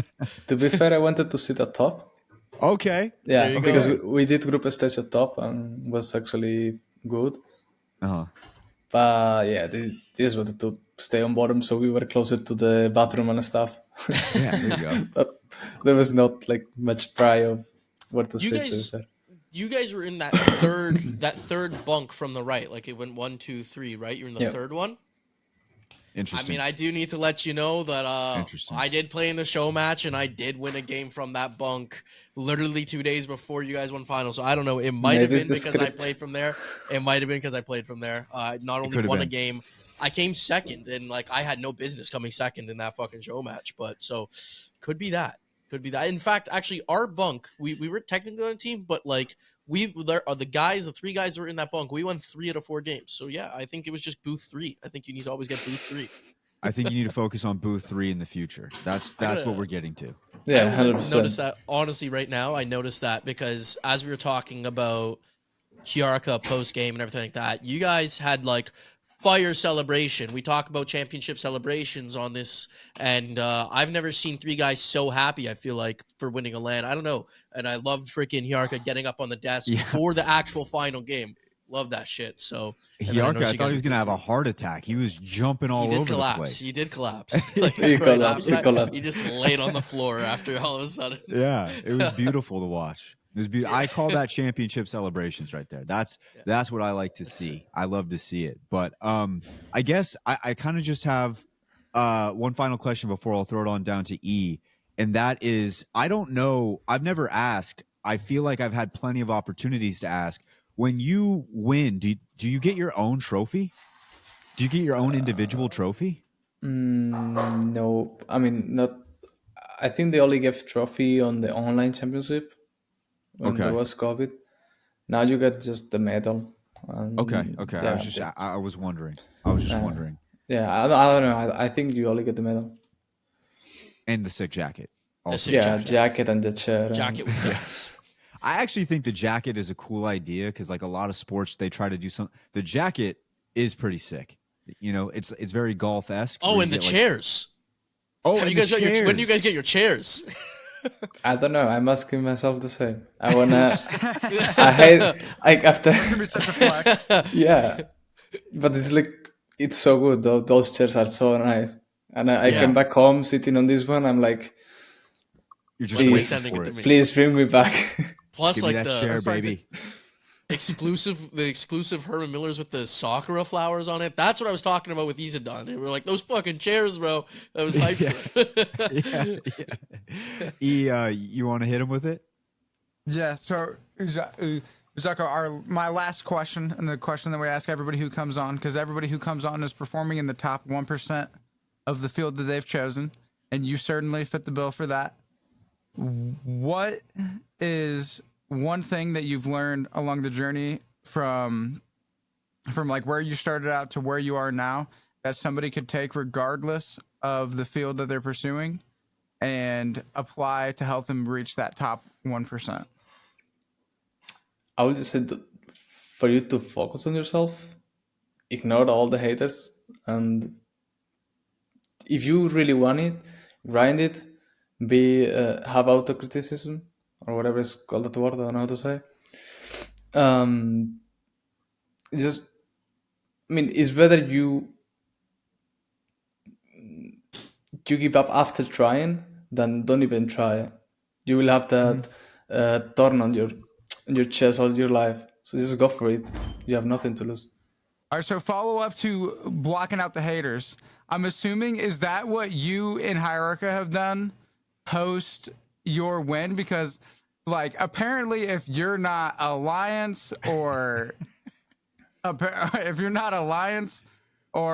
Falcons, if you're just not a big name, shit. It's basically if you don't have a big name. Yeah, if you're not a big brand. name. What has your guys' reaction been to just the apparently like the debate on out on Twitter about whether or not you guys are good enough to deserve to win or not? I mean, you can speak about our other performance at LAN. Yeah, you can do it. Can you speak about this one? I don't think so. I think we played pretty solid from the start. So we just deserve it. Like, yeah, you can say it's a shit meta. Everyone is playing the meta. You could have win as well if you were good at it, right? That's beautiful.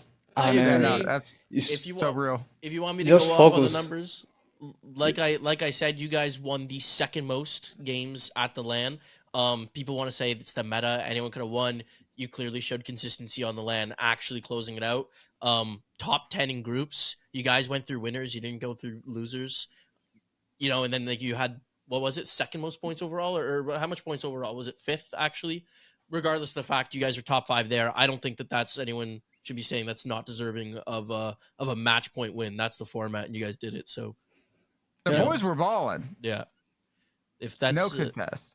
And the funny thing is, like, I know like there was recent stuff on Twitter that went down, but it wasn't even just Twitter. It was all over the place. People were saying it, and I think it's just everywhere. I think it's people just being loud and not paying attention to like what the actual results are. If you go back and you pay attention to the tournament, now it's a deserving win, and congrats, you guys deserved it. Thank you. And the last thing too is I when I went back and looked and did all the research, the amount of finals lobbies you guys have made it to is actually pretty on par with a lot of the bigger names in Apex. You know, there wasn't the top 10s or whatever, but you made finals consistently over a number of years. So you guys were always consistently there. And then when the time came, you guys were able to hop on and finally, like you mentioned earlier in the interview, learn from the past mistakes, get a little bit stronger of a mental, and now you're hoisting the trophy. And that's all you can really say. I do have one funny question, though, possibly. EWC. Unfortunately, EWC, I think, was one of like your guys' weaker performances. You guys finished like second last or last. But in that 13th game, you guys were the last non-match point team alive in like 5 teams. Did you guys know that? And were you like, let's keep going, one more? Or were you kind of ready to end it? Like, we could have actually win that game. You guys were in a pretty good spot. We could have actually win that game if I think it was Jay. If Jay had peak, well, me or Yarko was healing. Yeah. Alliance wouldn't have pushed that easy, and I mean it will be a 3v3, right? We could have lose it and they win anyways, but we will have the chance to win that 100%. Yeah, it's a little less because it all came down to that fight between you and Alliance, right? Yeah. But they just swung before you guys were ready, essentially. Exactly. Yeah. Like that was because I remember someone made a joke, they tweeted online because you guys were the Blacklist at that time. They're like, Blacklist, it's your time to save this one. And then you guys were literally the team to save it at that moment. I thought that would have been funny. 14 games. I was tired. I wanted to go home that day, but yeah. Imagine us. Yeah, no, I was just watching too. Like 13 games, watch partying as well. It was, It was awesome. it was stuff. It was awesome. All right. Well, Uxako, it's been awesome having you back on the show. And once again, congratulations for winning champs. It was an awesome tournament. It was a great time. Japan was amazing. I'm sure you had a great time there. And normally I end the show by saying next time we see you, hopefully you're hoisting the trophy, but you're already hoisting it. So congratulations once again. Thanks for hopping on the show. We appreciate you, man. Thank you to you all. It was a pleasure. All right, ladies and gentlemen, that was Uxako. Shout out to Uxako for hopping on the show. What an absolute legend. Did not know this when we started recording, but it was like 3 a.m. his time. So for him to spare that time for the boys, very much appreciated. Shout out Uxako. Boys and girls, we're going to round it out with the heart-to-heart here. And I think we got to throw it on down to Jumba first. Jumba, you're up. How'd you know that I was ready to go first? I just pretty know. I mean, heart to heart, just grateful for that Japan land and Japan trip. That was a ton of fun. I put out a tweet about it. I won't go super sappy, but it was crazy the amount of like shit I got the opportunity to do. I don't know how I got the responsibility and the opportunity to do this. I don't know like what I did to deserve it, but it's pretty cool. Like me and Jay got to do a video honoring APAC North, and like we're in Japan and they made us do the APAC North piece. Like, you know, they like want to take on a lot of pieces and they have a lot of content they do. And like, they're like, hey, we need one that they literally called Honoring APAC North. They wanted to cover their story. And they gave that to me and Jayhawk. And so like, that's pretty fucking cool. Like with like the crowd there, like, you know, 10,000 people in the crowd that day were watching that one. Because they also did it before Winners Bracket, which is like such a prime time slot for like viewership and everything. So again, like the fact that we had that video be in like prime time position was just crazy. I got to go on the desk, which for the first time, that was awesome. Such a good experience. You know, like I love the whole talent team. All of them are amazing people, great friends that like I've been able to build over this past year. And I wasn't like really nervous going on the desk, but like I kind of like stumbled over my words the first little bit with some of the points I was making. And I was getting like really in my head about it, but like everyone, like the Jay, Glitter, Zephyr, and people in the back, like we're all like kind of like helping reassure me, like it happens, don't worry, like it all happens, you're good, and no one's probably going to notice. And let me tell you, when I started asking around, no one noticed, so I was just getting my own head. So it was cool like to do that. Playing in the show match was such an accident. I was not supposed to be in that, but to play in that and then come second, and I'm gonna sit here, and this is how where my competitiveness comes in. I won a game, I came second overall. You think I'm gonna sit here and be super happy? I was, don't get me wrong, I was fucking ecstatic, but no one explained to me the format or the rules. And if I knew I was that close to, I was 3 kills in the solo games. All I had to do was kill 3 people in a solo game, and I would have taken first. And I really wanted that black hoodie, which kept selling out every single day. And I really wanted that black hoodie, and I would have won. Now, granted, Shout out my boy Luke that worked at the event. He gave me his hoodie, so I got one. I got one regardless. But You got one. Yeah, so there was that. And then the coolest thing was we wrote the script for the opening ceremony for the final. So if anyone like saw that whole thing, it was narrated by the Japanese voice actors for the Apex Legends characters. And like it was like this whole script, like we really did it like very much like about like in like almost like medieval speak. Like if you guys, I don't know if you guys have seen it, the English translation, but like if you read it, we don't mention Apex and we don't mention a team name not once. Technically we do. We make a reignite pun and we make an alliance pun, but still, nonetheless, like the way me and Jay wrote that script, we thought it came out really, really good. We thought it was really creative the way we did it, where it did not really say anything about Apex, but completely describe the history of Apex at the same time. And again, to get the opportunity, like there's a lot of money spent on this event, and they have this Yasukoi dance, like this like Japanese dance team, like who's going to do this big whole performance on finals, but they want to incorporate some Apex stuff with it. And like, again, primetime position right before match point final starts. And they ask us to write the script that once the script was written, that's how they were able to drive the visuals and like the pacing of like the dance and everything like that, that they asked us to do that. Again, I don't know what I did to deserve that, but that was super freaking cool. So shout out everyone there. Shout out Shaheen, because like honestly, none of that would have been possible without Shaheen. Before we had him on the podcast, I talked to him and like pitched him an idea, and like he pulled the freaking strings where our idea didn't come to fruition, but he got me out there. So yeah, it was a ton of fun. I can't be more fucking grateful for that. And then obviously like hanging out with the boys, the lemon sours, like unlimited lemon sours at what was it, Japanese barbecue, and then just exploring Japan. What an amazing country it was. I wish I got to do more of it. I was so exhausted that second week that I feel like I didn't even get to appreciate it as much as I want. But yeah, it was a great experience. I could go on all day talking about it, so I'll stop. But yeah, really grateful for that 2 weeks. Yeah, I'm gonna follow suit with that. But my heart to heart this week was handling being a giant loser. And that's because on the final day of Japan, Burke had told us about these types of bars they have in Japan. They're just beer pong bars, and they give you a referee and you play beer pong at this bar, and you just get you get a whole experience, right? So we try to find one. We go to one. It's absolutely packed. We happen to just stumble upon a second one that has nobody in it. So we go inside. It's me, Jay, Jumba, and Kyle and Burke. So there's, you can do 2-on-2s. We go inside. We played 7 games. I played in 6 of the 7 games, and I lost 6 out of 6. I lost every single game. It was a terrible experience.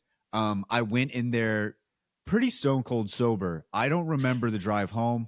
And it wasn't because I was trying to. It was because I lost 6 games in a row. It was absolutely diabolical. I just remember being in the Uber just pleading my case about how it wasn't my fault we lost all the 6 games. My first game with Jay, he will tell you this. He kind of screwed up that first game. I was hot in game 1. I was doing well in game 1. I was doing all right. And then he made his first cup, and he never made another cup. And we have to understand, we were playing just with 10 cups. We're playing with 14. Like, because what is it? No, sorry, 6. Instead of 6, we're playing with 10. Yeah. Yeah. Like, so. So it was tough. And then not making anything after the we first. had another game with my friend Kyle, who we were dominating. We were doing great. And Jumba said something to Jay. We were playing Jumba and Jay. I didn't say anything. We got to do what Kyle's doing. And my friend took that to heart and was like, "Oh, you think I can't make it from back here?" So he starts lobbing shots from way in the back. Doesn't make anything. We were in the driver's seat. We were cruising, and then all of a sudden, it just all fell apart.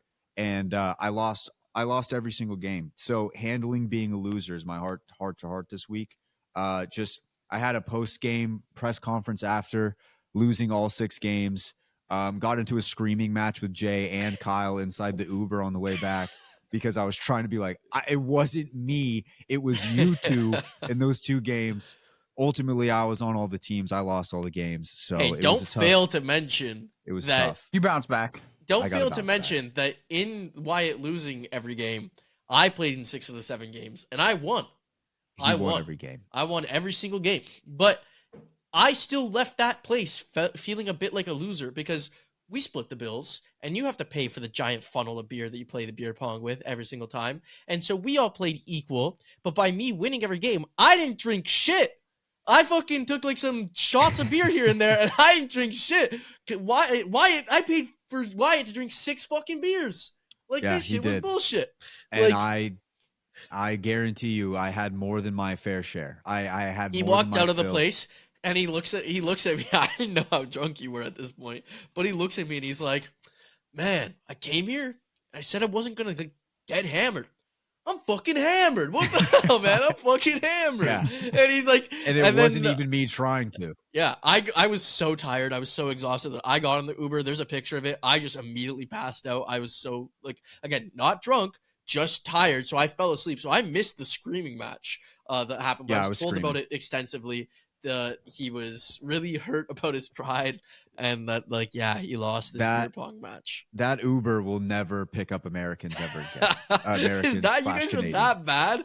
How did I sleep through all this? It was like a 40-minute Uber. I slept the entire time.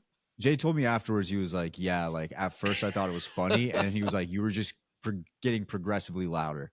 And I did not know you were that bad, bro. I don't even really remember. I remember I woke up and I was like, I was upset last night. I could feel it. I was like, I was upset at a certain point last night. But yeah, that's what happens when you go for 6. You know, you go for 6, things don't go well. But Japan was a great experience. It was awesome to see the boys, and I can't wait to do it again. I think this season is going to come a lot faster than we had on the last season. I'm pretty sure we're going to have a pretty quick turnaround here, and I don't know how they're going to manage that. Yeah. Well, don't they start off with the LAN? No, I don't think so. Actually, I don't know. You might be right. Well, I thought the way it was going was 160 team LAN, Pro League, LAN, Pro League champs. Well, like, see, the thing is like I was told. Pro League LAN champs. Well, I don't know because I was told that, like, from what I understood is like 120 of those teams of the 160 are going to be Pro League teams. So like they're inviting the 40 teams from every single Pro League region. But how are they going to do that if they go from last year's? But like now that I think about it, like everyone has been saying, I still have the LAN spot. That people have already been tweeting that out. So I guess there is a way that people are holding on these LAN spots, even though fucking Rostermania is going crazy. Yeah, exactly. We'll figure all that out. But that is my heart to heart. Enoch, round it out. I'm gonna have to go with all reliable, and I'm gonna have to just go with gratitude. Yeah, because like I'm just gonna be honest. I was pretty Mr. Poopy Pants today, but I was substantially better than I was yesterday. Yesterday was without a doubt the worst I think I've personally acted in. Like I was out here just. I was full tilt. Mm-hmm. I even changed my title in my stream to full tilt so people knew what they were walking into. And that way they're like, fair warning. And just, I was just in such a bad mood. And like the fact that a video game, like obviously it's like more than just a video game because like you set goals and then you got things you want to work towards. And then you got a bunch of people that you're trying to entertain. And then when you're just going through the ringer, it can be difficult at times, but regardless of how much I go through the ringer, I should never allow it to control my emotional state the way I did yesterday. And so I just got to take, and even when like while I'm going through it, take that zoomed out perspective of like, I have so many things in my life that I could like have just endless amounts of gratitude for. That it's silly that I put my gratitude for everything I have in my life down so I can get pissed off at a video game. And I have, throughout my like years, I've done a very good job of like not raging at games, minus yesterday. And so it was a nice little reminder of how bad I can be and that I still got a lot of work to be done. And I'm going to do my best to enjoy the rest of the season, regardless of what happens, and just have a good time. Even if it's the worst version of Apex I've played in quite some time, I can still find a way to have fun on it and still be a place where like joy is found. Joy was not found anywhere around me yesterday, and it was a fight, scratch and claw today. And so we'll see how tomorrow goes. Can I ask you something real quick? Now that his Watson videos come out, we haven't talked since that his Watson video, we did that together, I think. And the only reason I wanted to bring it up is because your POV of, if you guys have not seen this video now, I'm going to spoil it. Enoch decides not to queue. Like, so we played GeoGuessr and we had to find out where a spot was. And in the first round, I'm not going to lie, the picture was crazy and I didn't know where it was. And Enoch decides, I'm not going to queue into a game until I know where this is, and because they're going to give out zoomed out pictures. By the time you queue into a game, because I didn't want to get into a map and then take the time, and then Watson hard trolled me. In theory, it was a smart idea because it takes so long to like load into a game, and like because of Enoch, they ended up changing the rule like 3 rounds later, where they're like, we're going to give you enough time to get into a game and look around, and so that this way, if you want to tap out and go to a different map, you have that time. Like, right? So like they ended up changing it because Enoch's strategy actually was smart. It was better. Let me wait for the second picture, see where this is. The problem is the second picture screwed you and you still didn't know where it was. Like, and then I went to the wrong, and then I went to the wrong map. You went to the wrong map. I would have had it if I was just patient. You went to the wrong map. But bro, the amount of time between the first and second picture was like literally my shoulders. The amount of time between the second and third picture was that. I'm pretty sure Watson waited until I loaded in and then sent the other picture. I can't remember. But the other thing is why was your camera so small? Like, I thought you literally didn't even have a camera on screen, and then like literally in the tiniest pixel of the fucking was I screen, using minicam? It was so small, bro. Like, dude, because when so the reason that it's that is that Dalton, I 100% will give props to where props is due. Dalton, that boy Daltouche, like probably at this point, like a year or two ago, was like, Enoch, check out this face cam. And then I pulled it up and he had the mini cam. And so like if you line it up perfectly, which I have, when I have mini cam on, does it fit instead of like the character face on like the bottom left of your screen, it's my face on on like the character thing. So instead of like Lifeline's face on my health bar, it'd be me. See, the thing is, you never loaded into a game. Some people say that it's too big of a face cam. Well, the thing some people can't handle how big it is.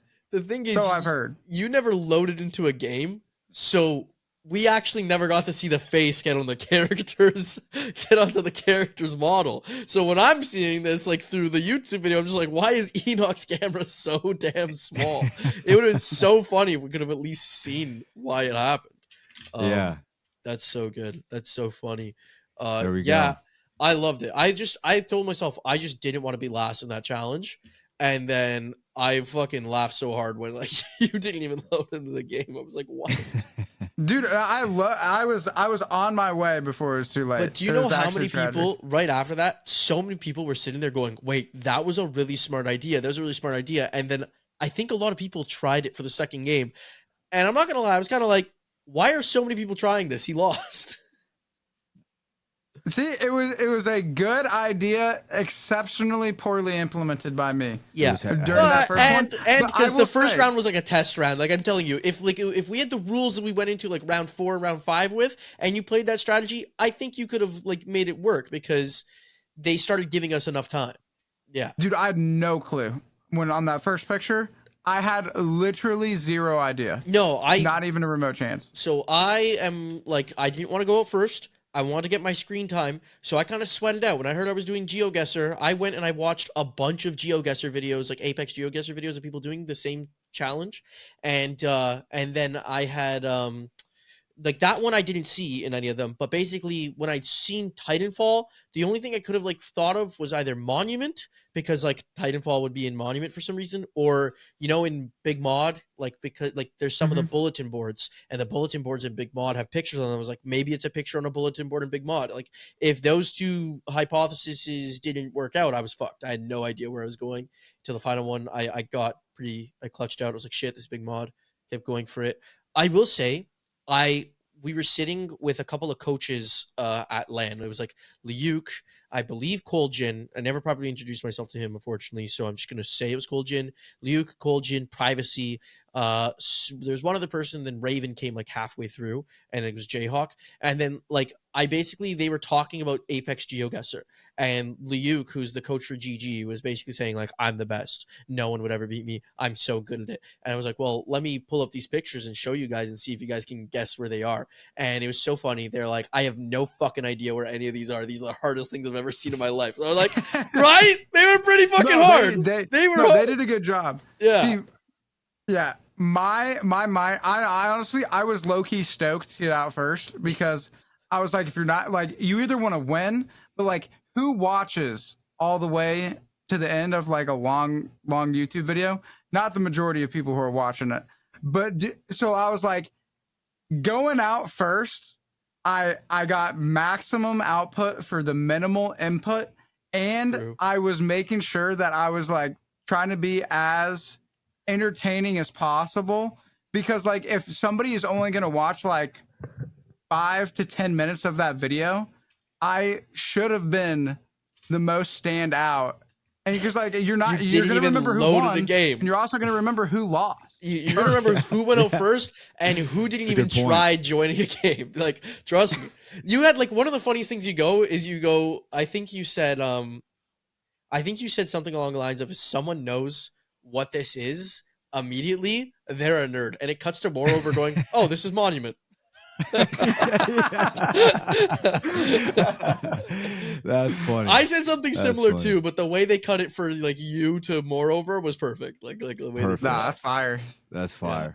That's fire. Well, ladies and gents, it's good to be back in the pocket with the boys. It feels great. It's been such a long time. I'm happy we're back in the pocket, and we have a lot more content coming throughout the rest of this offseason, heading into year 5 of ALGS. I think I have a championship celebration video in the works right now. Me and Donnie are working about that behind the scenes. I better make it in there. I honestly, we've already broken down the first celebration, which was the complexity win. And I'm feeling really confident. I'm feeling really excited. So we've got some stuff coming out here in the future. Ladies and gents, thank you guys for tuning in. Real quick. Go ahead. Top bunk, bottom bunk. Bottom bunk. I'm taking bottom bunk now. I played and I got bottom bunk. Bottom bunk, and I think my celebration was pretty good. Jay, that's the one thing you gave me props for. Yeah, there we go. Okay, sorry. Go ahead. No, you're all good. Ladies and gentlemen, thank you guys for tuning in. As always, we'll catch you guys next week for another edition of the Apex the Podcast. We'll see you guys soon. See ya.